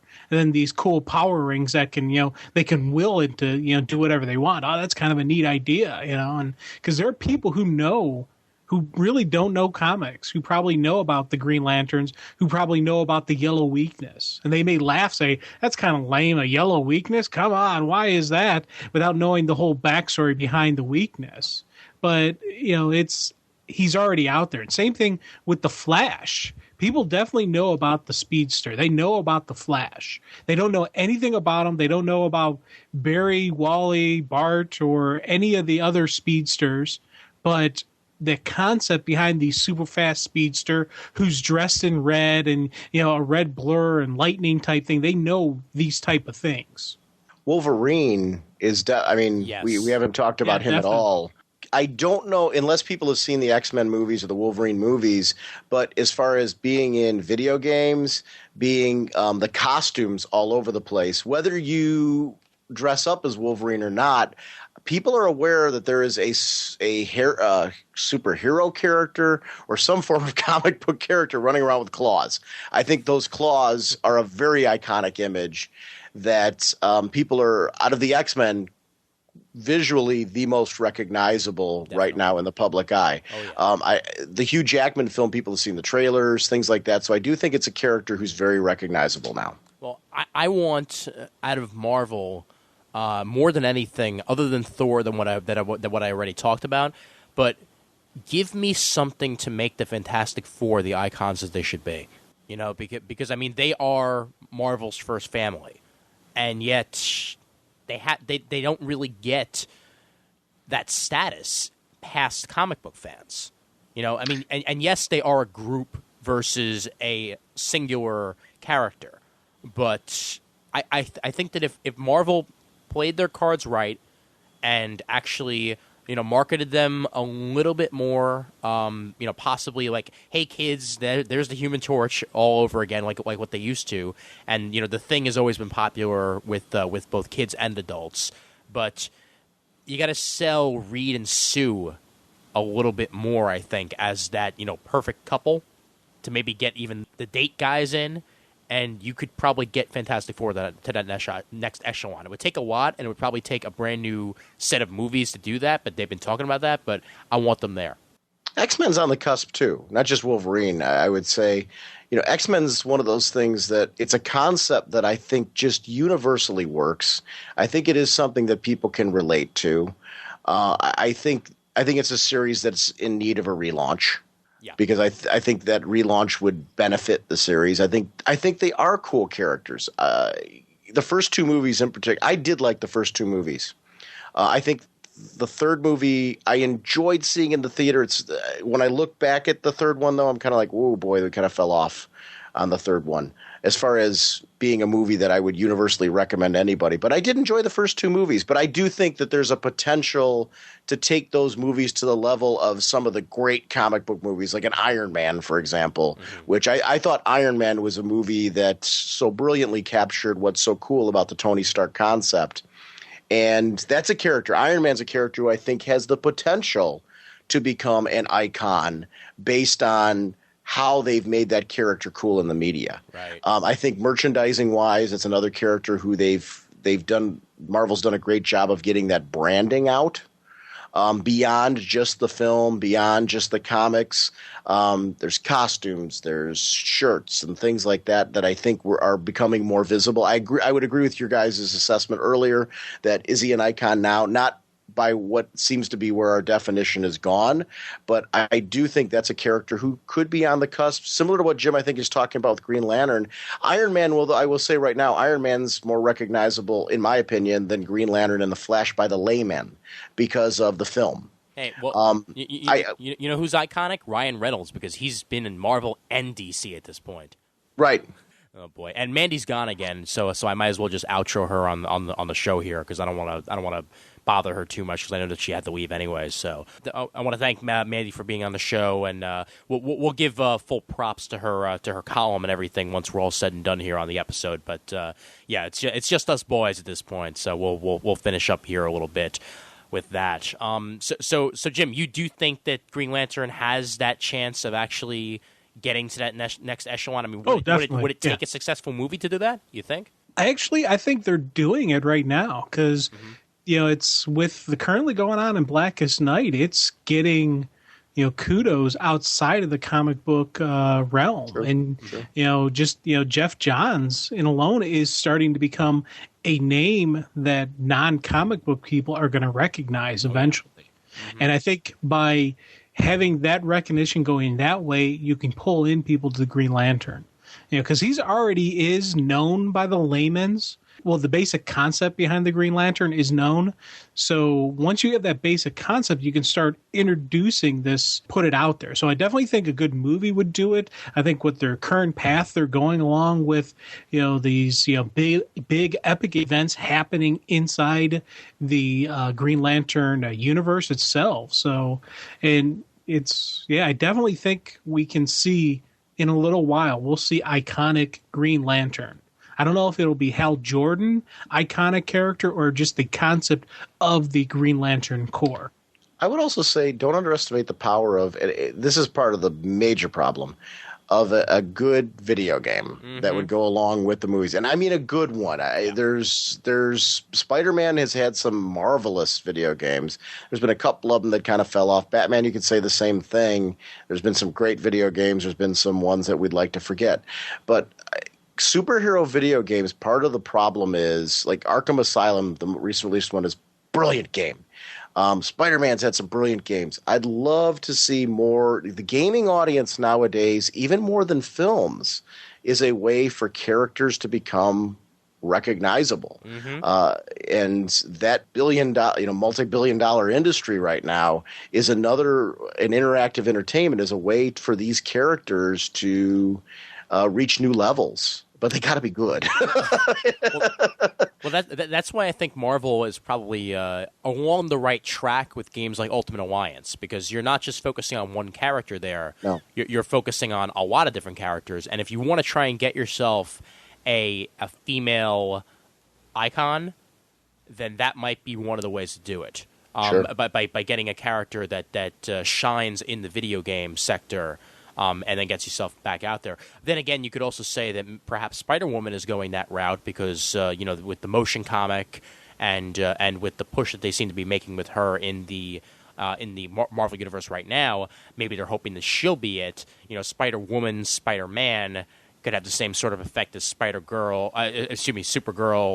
Superman. Because you've got that spider in its name already.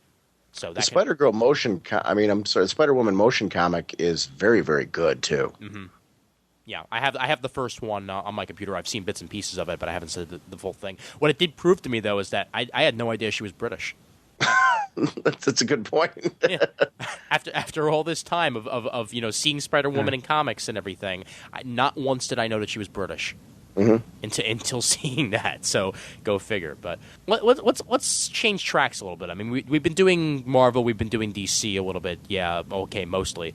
But let's talk about what do you think is your underdog when it comes to iconic characters? What company do you feel has iconic characters that not everybody might even realize have iconic characters at this point? And we'll go with Jim on this first.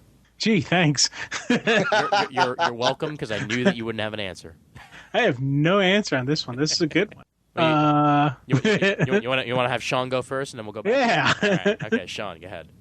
Well, I think a lot of I don't know if I want to limit that to a company as far as I think there's a lot of independent concepts that are on the cusp of breaking through, very similar to our discussions we were just having about characters like Green Lantern. I think Jeff Smith's Bone, for example, has reached beyond just being an independent comic.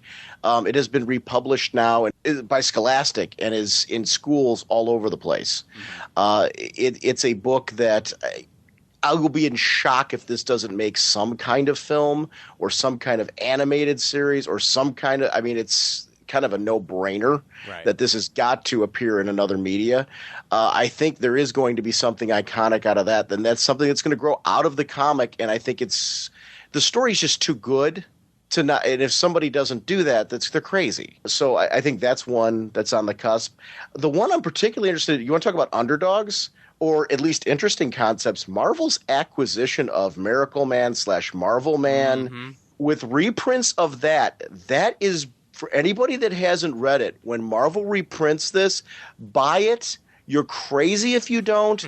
It's brilliant. It is so good. It is not hype for anybody that you've heard say that. It is that good. And if they find good writers who are continue that concept and keep it going, that has the potential to be something that could. If they're smart enough to take that concept and branch that out into film or animation or something like that, it has the potential to be like a sleeper hit if done right. And that's why when we talk about underdogs, that's a lot of that hedges on how right it's done, because I think the concept is so cool that it could reach beyond it. Oh, yeah. Well, Miracle Man is basically Shazam with an edge. And that's why I think that could definitely do it there, because most people make fun of Captain Marvel / Shazam as being like the Boy Scout, but Miracle Man / Marvel Man, not so much. It's stuff like Fables, Powers, Terry Moore's work. A lot of that stuff has the potential to go beyond the medium, I think. Yeah. I think it naturally lends itself to kind of branch out into other media. And I think that is the key. What makes a character iconic? Well, it has to explode beyond just one medium. Yeah. It has to be something that people can see visibly in other places and hear other people talking about in ways that you wouldn't expect. And I think they are concepts that have the potential to explode out. Things like The Spirit. I was so sad that movie missed its mark. Oh, that was the funniest movie I saw that year. But I mean, that's part of the problem. The core concept of The Spirit, the historical significance of The Spirit, it's so cool that I think that's historically you'd like to see at their Cerebus is something that I don't know that it'll ever reach that beyond the comic status, but certainly a landmark for it. What do you guys think of Spawn? Because I think Spawn has branched out. I don't think it quite has reached the iconic status, but do you guys see that as having potential? That was going to be my choice, actually, because I was basically going to say the Image/Wildstorm universe, mostly because when they were the same thing. I mean, I know that now, obviously, Wildstorm is owned by DC, and that's a little bit different, but characters like Spawn and Wildcats and even to an extent Stormwatch and stuff like that weren't just limited to the comic sphere for a while there. I mean, yeah, Wildcats had a cartoon that, while it may not have been nearly as well known as some of the other ones out there, it did get a decent amount of airtime back in its day. Savage Dragon as well. I think that mostly, if you focus on Spawn and Savage Dragon, Image is probably the underdog that I would pick there. But with Spawn, you've got merchandising, you've got a movie, you've got a new movie that's going to be coming out, whether it's animated or whether it's CGI or whether it's live action. I'm not sure of. No one really is at this point, but it's going to happen. You've got animation to go with it, and you've got successful toys. So those are all the right bases to be hitting on when it comes to Spawn.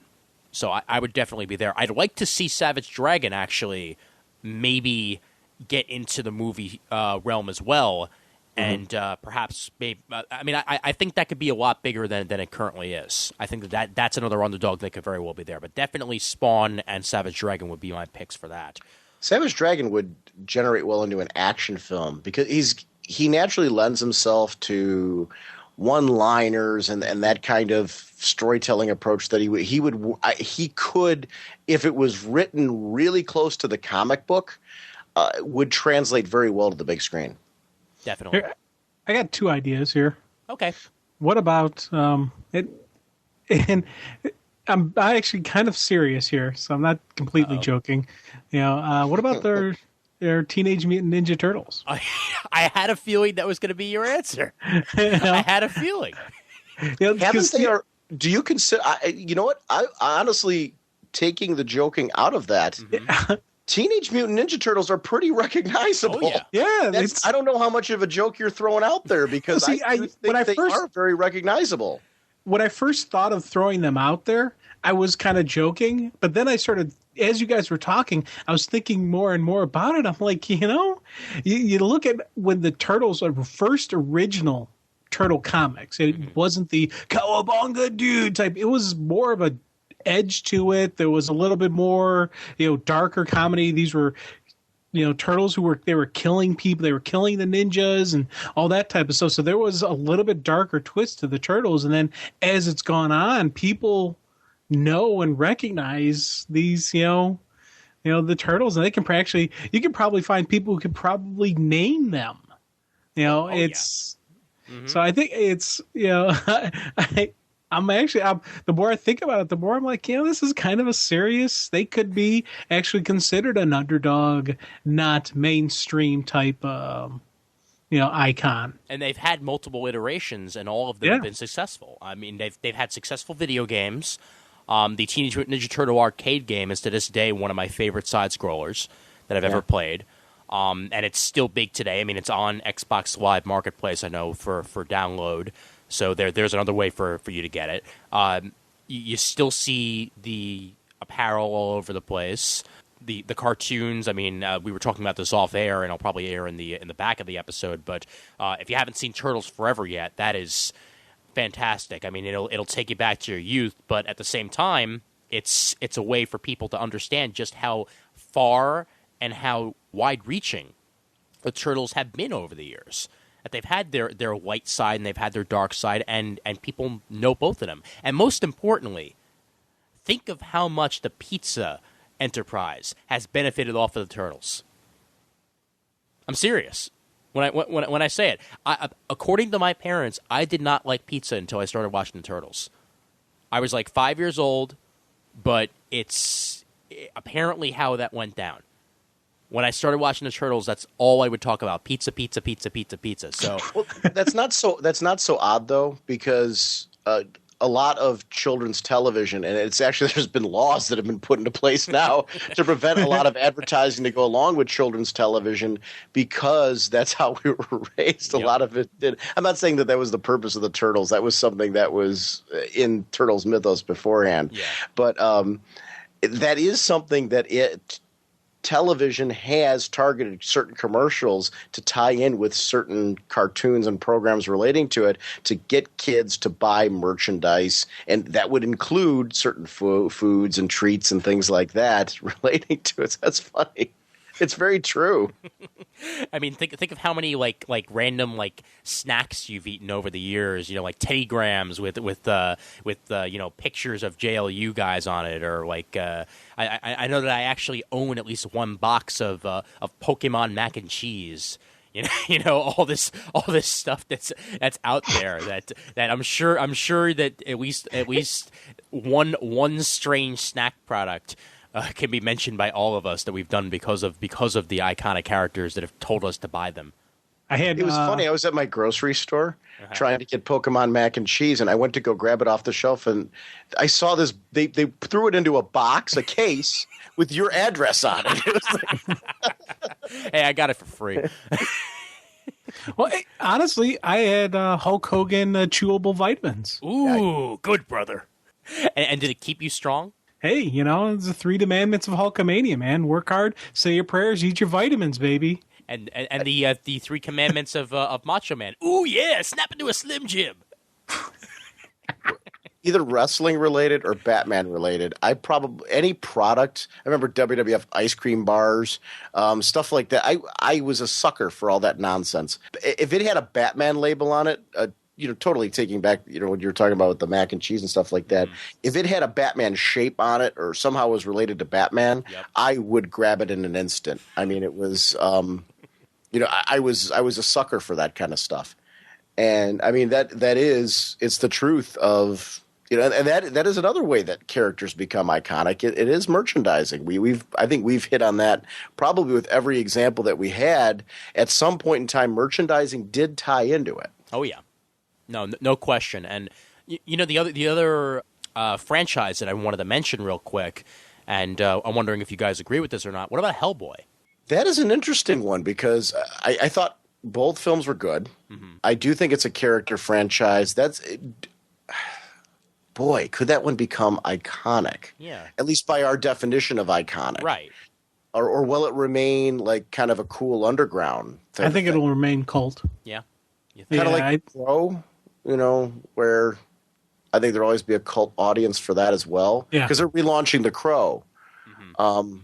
Yeah, it's interesting. I think it kind of falls. I think that one kind of falls in that category. And that's not taking anything. I love Hellboy. Oh, yeah. Yeah. Just whether or not it could ever be an icon or not. Because, I mean, it's had the animated, but it's only been straight to DVD. It's never had an actual, you know, Saturday morning cartoon show or anything like that anybody could watch, and I doubt it ever would due to the subject matter. But mostly the fact that it has the word hell in it, I'm sure that there's a bunch of people in the in certain parts of the country that would go nuts if that was ever on TV. You know, they'd probably change it to Heck Boy for all we know. But I don't know. I mean, it's interesting because I mean, I know plenty of people that know Hellboy off the top of their tongue. I just don't know if they'll still know it 5 years from now. It's good enough to certainly do that, but I think there's some limitations. Well, I think it targets a certain audience. I'm sorry, Jim. I think Ian hit the nail on the head when he said, you know, there will be people who will, with Hellboy, the fact that it's Hellboy, you know, that it's in the name, and there's definite satanic and demonic type references, and it's very strong conservative parts of this country who I wouldn't even see them changing it to Heck Boy. I'd see them wanting to change to Big Red or something like that, even completely. Then you can market gum with them. Right? That's the same thing like with Spawn. We talked about Spawn before.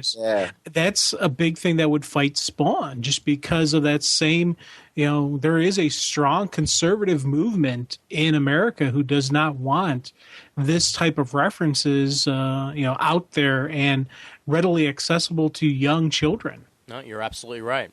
And that's not really going to change. That's why things like Superman are able to become icons, because there's nothing hellish about Superman. He's super, and he's a man. That's it. I mean, there's just certain. I mean, I guess there's just certain qualities that you need to have, or not exactly need to have, but most of the time you have to become an icon. Because, well, I mean, let's be honest, Wolverine sort of breaks that that stereotype because he is pretty iconic, and he slashes things up left and right. But I guess he might be the one exception to the rule, or Batman.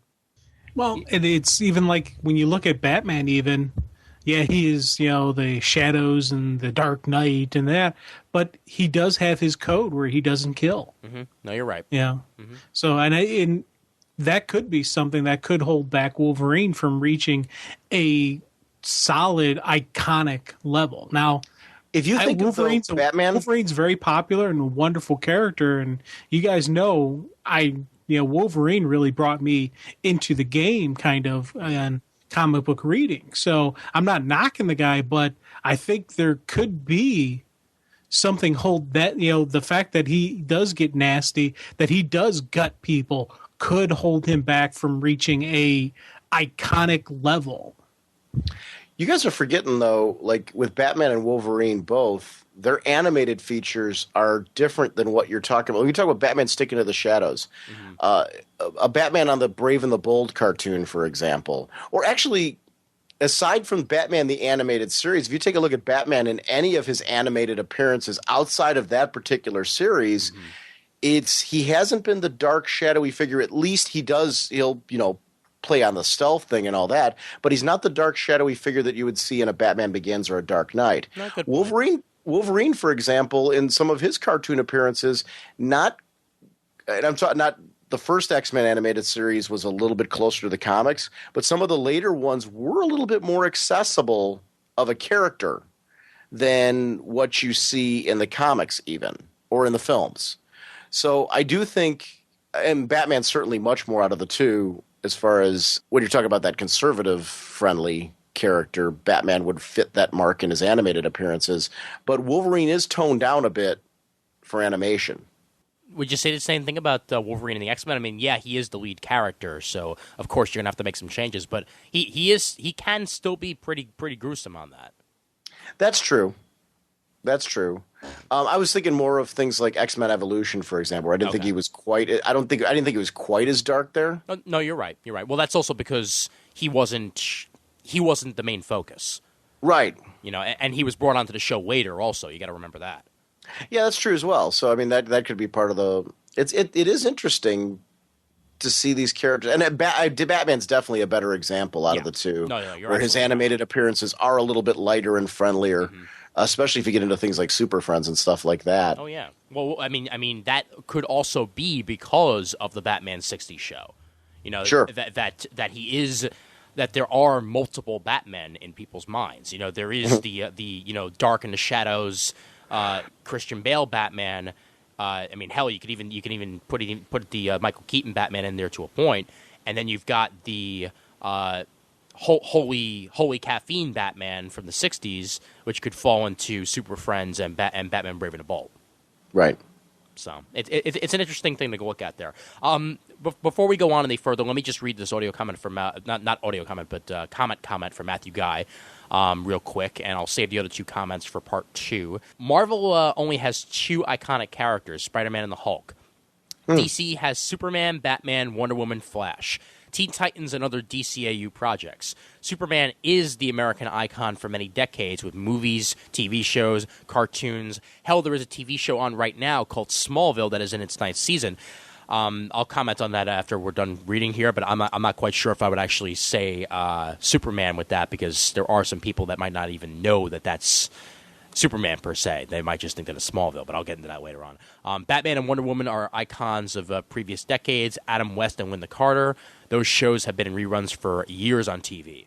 Batman evolved beyond West to include Keaton and currently Bale. Flash was on for only one season, sadly, but Teen Titans and other DC properties have been in cartoon form for the youth of many generations, from watching Super Friends to Justice League and many other series in between. DC has its properties in more formats, proving it has the most iconic characters over its rival, and that's from Matthew Guy there. He makes some points that we've made along the lines in this conversation, but I'm not quite sold on him talking about Smallville, because Smallville, I'd say, is more Clark Kent and less Superman. I actually think that his Smallville argument has a little bit more weight than the Teen Titans comment. Okay. Only reason why is I think kids that watch Teen Titans go, I agree with them 100%. They're aware who the characters are that are the Teen Titans, but it's the Teen Titans has really gone nowhere since then. Right. As far as in the media, we don't see anything Teen Titans related right now. Is Teen Titans Go still in reruns? It's on Boomerang. Okay, yeah. So that is still visible on Boomerang. So, okay, that adds more weight to his argument there. So I'll take that back a little bit. Mm-hmm. But going on what we said before about Superman being more recognizable, at this point in time, we are seeing in Smallville the S-Shield, and it's been pretty prevalent in the series, especially in the later seasons, where you're seeing the S-Shield. You can't go a week now on Smallville without seeing the S-Shield in some format. Yeah. So I do think it's a lot more recognizable now that is a Superman show, and that Superman is there as a character for people that are watching it. For the same reason that you would go with what you guys have been saying, merchandising-wise, people see the S-Shield all over the place. So I do think that is visible on that show. Earlier seasons, I would agree with you. Mm-hmm. Where it was more Clark Kent focused. But I do think the later seasons, the transition has slowly started to take place where the S-Shield has become, especially this season, the S-Shield is very prevalent this season. Right. Well, and I am behind on my Smallville. I actually only watched the occasional episodes from these seasons. I mean, technically, I've watched everything up to near the end of season 2, and then I've watched occasional episodes here and there. So I'll take your word for it on that. I mean, I'm obviously going to watch the Justice Society episodes. I mean, damned watching it in order or not, I need to watch those episodes. Wait, it is going to be a movie. Yeah, it's not the episodes. Right. Yeah, called Absolute Justice, which right away makes me think of Alex Ross. And how about Michael Shanks playing Hawkman in that? I mean, I've seen the image. All I've seen, I mean, obviously what we've seen so far is the static image. Yeah. I want to see it in motion before I make a judgment on it. There were things that I liked about the image. Being that it's a still image, it's not the way you want to see it. Yeah. I did visibly. I'm like, okay, they're sticking to the core of what makes it, interesting. And when I saw the trailer, have you seen the trailer? I have, yeah. Okay, when you see the trailer and you start seeing characters like Dr. Fate and Sandman in motion, it gives me a lot more faith in what Hawkman's going to be like on screen. Mm-hmm. I think it works a lot better seeing it in motion with the production values of the special effects in play and all that. Because Dr. Fate and Sandman in that trailer, I mean, feel free to disagree with me, but I thought they looked super cool. Yeah, and how about that quick flash of a Green Lantern ring? Yeah. That made me sort of geek out there too. But I still think though it is inspired casting to get the guy who's been Egypt on SG-1 to play Carter Hall. Oh yeah. But no, yeah, you're right. We'll see how it plays on the screen. But I have a feeling they're also going to do a little bit of a Watchmen take on the JSA, since they're like the washed up heroes coming out of retirement, sort of to do the whole Clark Kent thing. But that's another story for another time. Let's get Jim's comments on what Matthew Guy said. I'm kind of a ditto on a lot of what you guys were saying. I was just sitting back listening, going, yeah, it is. Nodding my head, going, Jim, you probably should, join in the conversation. So he echoes your comments, basically. Yeah, I gotta echo sentiment on the Teen Titans and the Titans Go and all that stuff, but I don't know.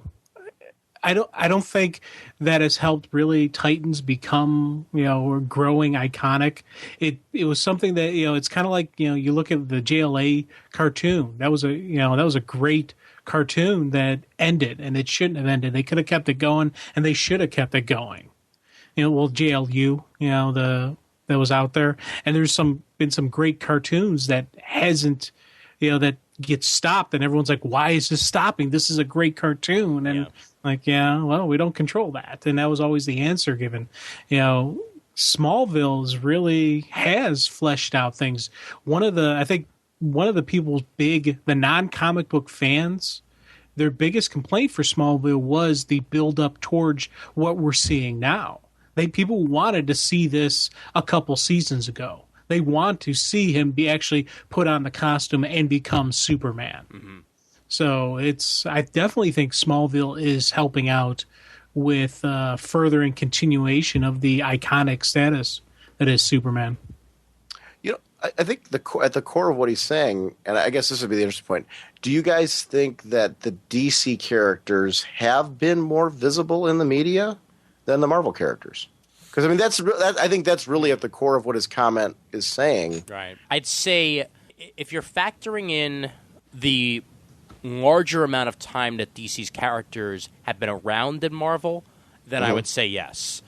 If you're focusing on the past couple of years, then the debate can be made. In fact, one of the last questions that I was going to ask you guys that can sort of play off of this a little bit once you give your answers on this question is 10 years from now, if Marvel continues to put out successful movie after successful movie after successful movie, are we still going to be saying that DC is on top? Because that seems to be what we were sort of aiming towards in most of this.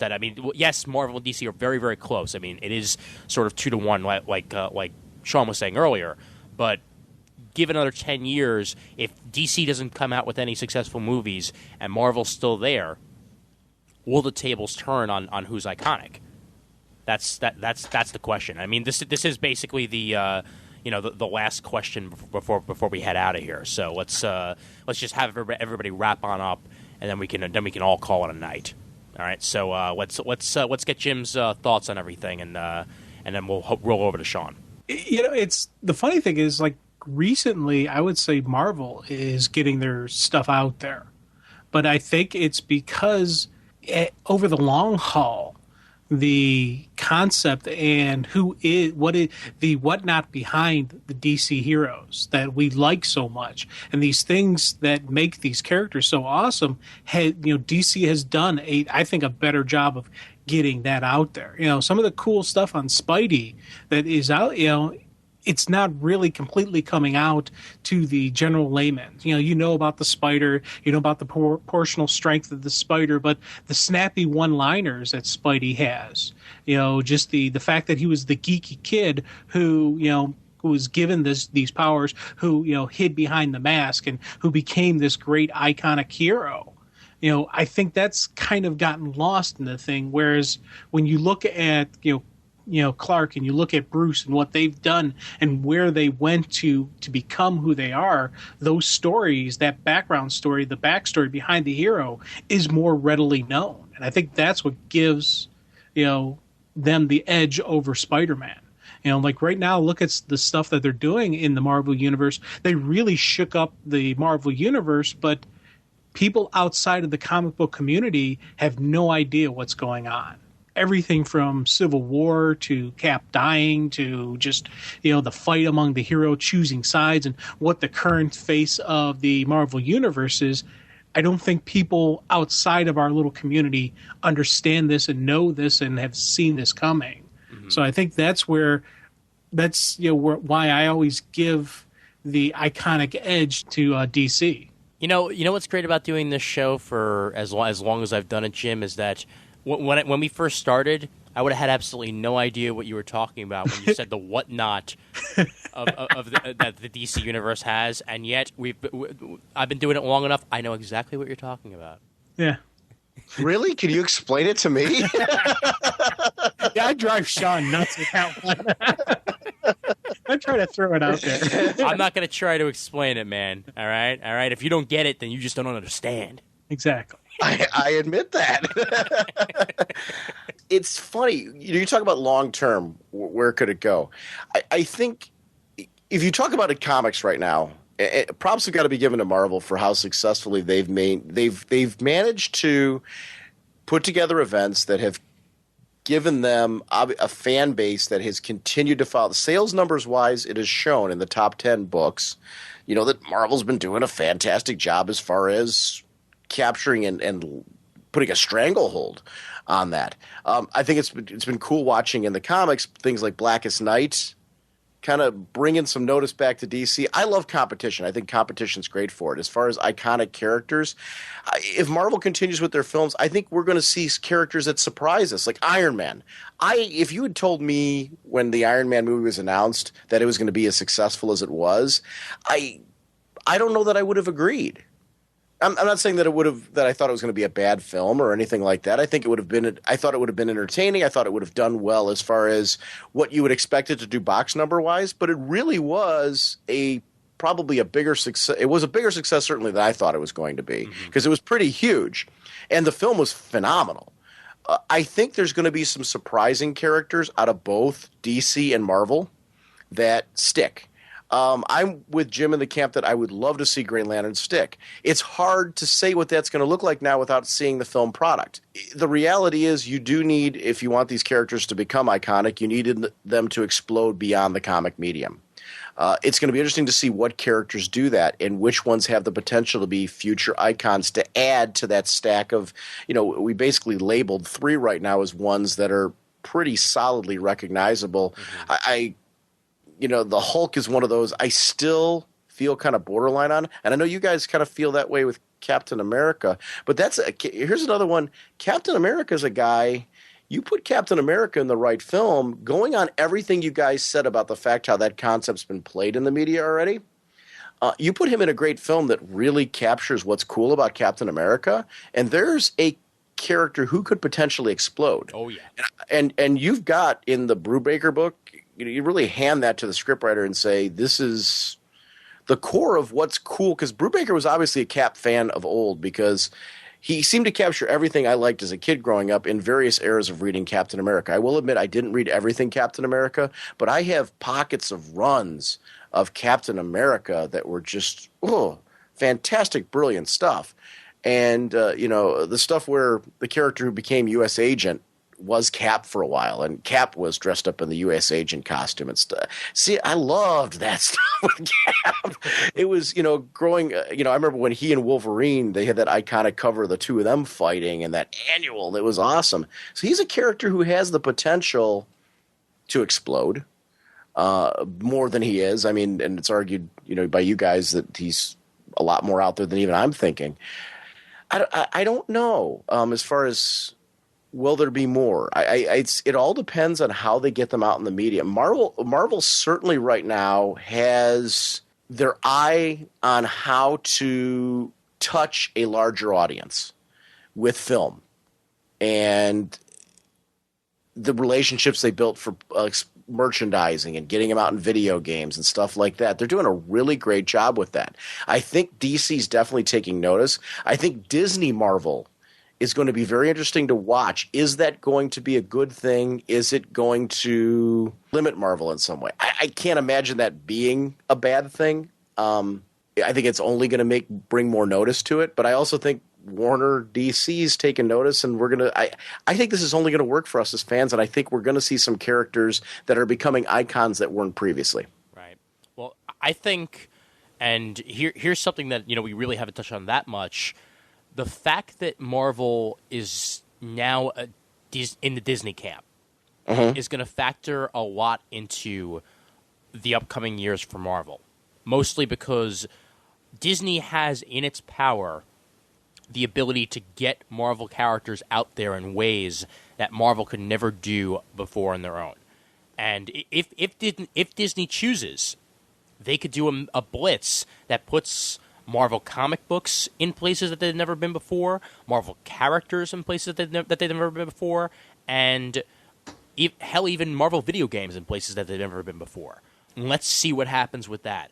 And let's see what happens with the Thor movie, the Captain America movie, and the Avengers movie. Because if the Avengers movie does big, then DC is really at a tough point because they are going to have to put out movies that are on scale with them, or Marvel could very well eclipse them not only in revenue, which they already do in many aspects, but also in iconic status, because you're going to have a bunch of characters that are in the eye that could very well stick around for a lot much longer than that. So these next couple of years are going to be important to track for the Marvel versus DC debate on who has the most iconic characters.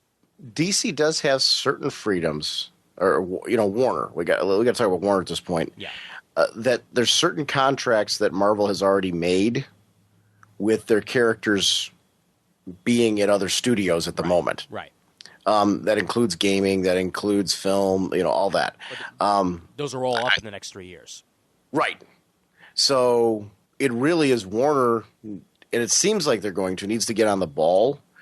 But I'm a believer that competition, as long as both companies are putting out good films, they're actually going to help each other in many ways. Right. Because as long as you keep people interested in the genre because they're getting quality product, then this will work. If we get Catwoman's, it's going to all fizzle. It doesn't matter who's putting them out. You can shove that junk all over the place, and people aren't going to bite. Please don't. It's got to be quality product. But if they're both doing it, people are going to get excited for them. Every 6 months, or even during the summer, every month you've got a comic film coming out every month during the summer months, the big blockbuster months. They'll do well if they're good. No Catwomans, please. Yes. All right, gentlemen, I think we've said more in these 2 hours than anyone has ever wanted to hear about iconic characters. And yet, they still have one more part of Comic Timing episode 100 to deal with after this. Luckily, those segments will all be about 40 minutes long, but because nobody was following us after this, we went the gambit, and that's the important thing, all right? Because I could not silence Sean and Jim, because no one can silence Sean and Jim. No one. Many have tried, but none have succeeded. It's Wait, true. You thought 40? I thought you said 400 minutes. Oh, God. Guys, thank you. Thank you for being a part of the show over the past couple of years, and thank you for being a friend in the podcasting community, and definitely thank you for being a part of episode 100, because I wouldn't want it any other way. Actually, I want to thank you and your audience for your patience, actually. I got a little emotionally charged during this discussion, but... Really? It was, yeah, just a little tad.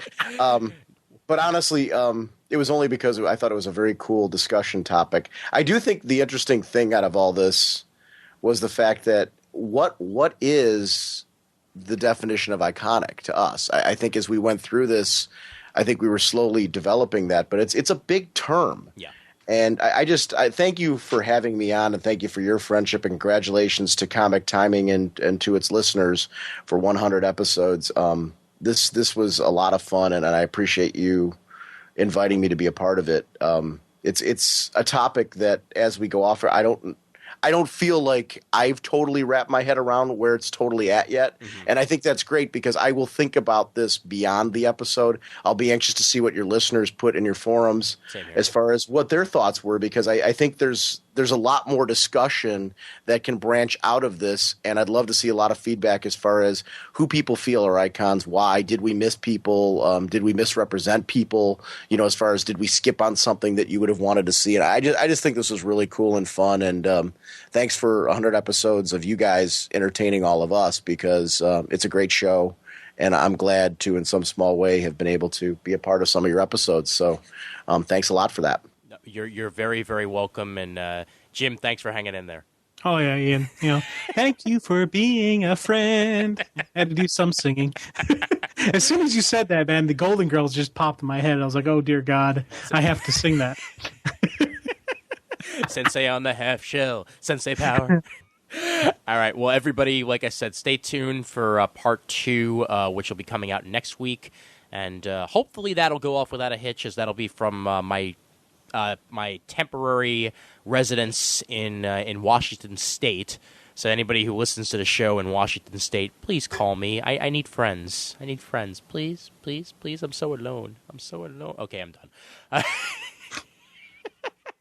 The Levenstein bunker. Oh God! All right.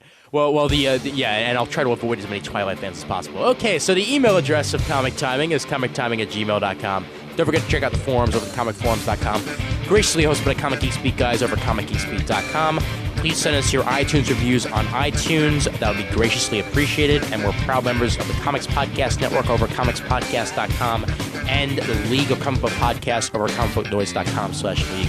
So for Mandy and for Sean and for Jim, you can find all their stuff over at ragingbullets.com. And for the missing Brent Messina, I hope your day was nice, my friend. You will get yours. Your time will come. And as always, there's always time for comics.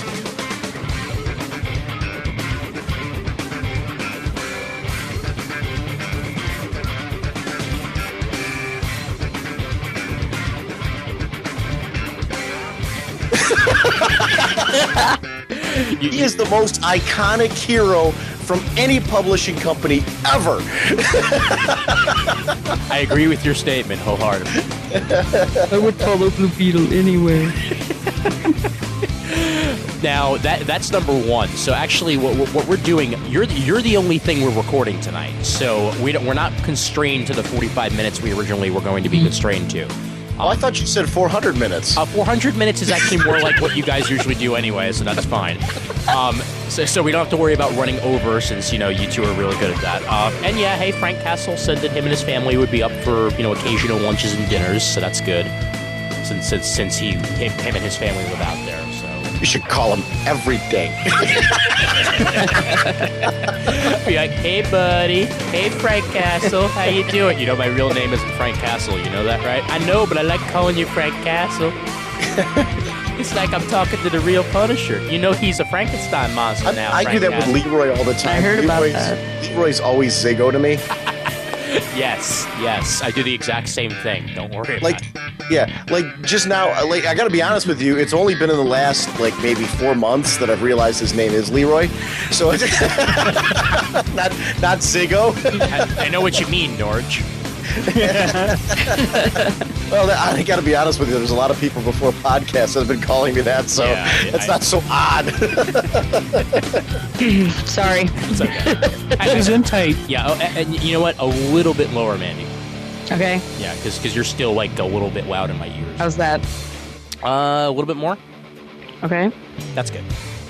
Okay. Okay, good. Yeah, that'll work. Now you're in about the same level range as everybody else, so that's good. Okay. So hopefully the. How am I? You're great. If you yell into the microphone. I turned up the volume all the way. Well, turn it up, dude. Yeah. Loud and proud. All right. Yeah. Why? Oh, speaking of voices like that, have either of you seen the Turtles Forever that aired this past weekend? No. Good. Oh my God, it is so good. I'll have to watch it. I felt like a kid all over again. It's literally Crisis on Infinite Turtles.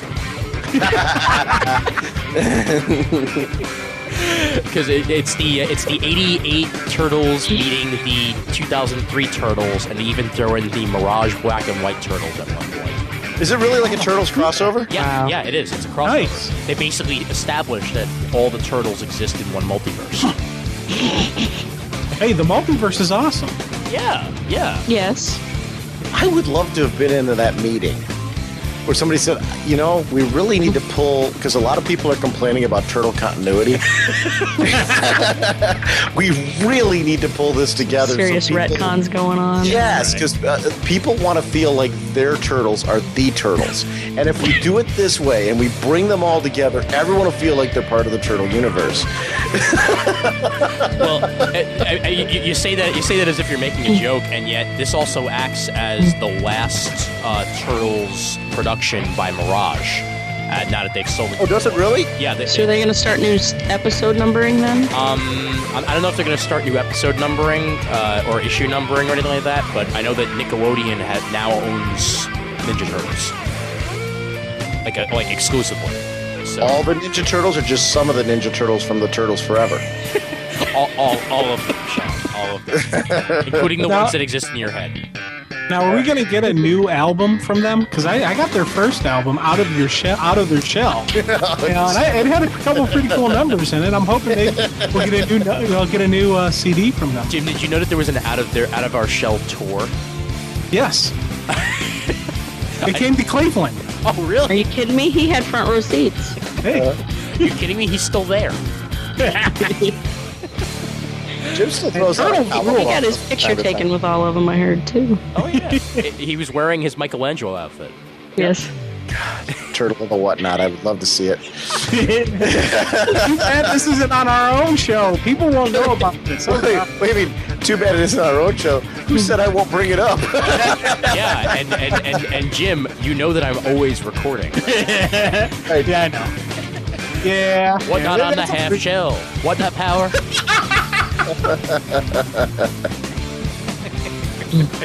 I might have to change the intro I had planned for you now. Oh boy. Well, I can imagine what Sean's next. And joining me on the show, Jim. Oh, I already have like 5 ideas for the next one. Yeah. You're lucky it's a Preacher episode.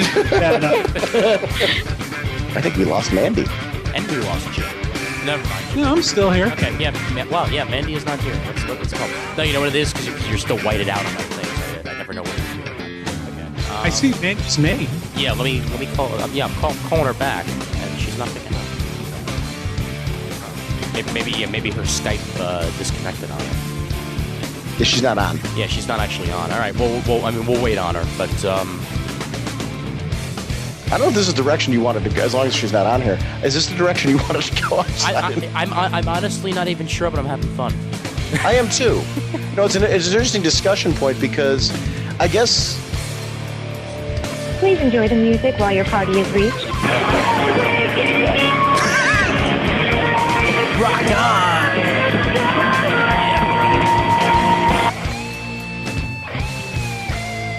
And we're done. So let's talk about Blue Beetle.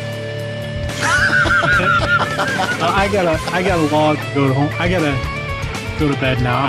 Sleep. That's fine, man. I gotta wake up for tomorrow anyway. So, guys, happy Thanksgiving.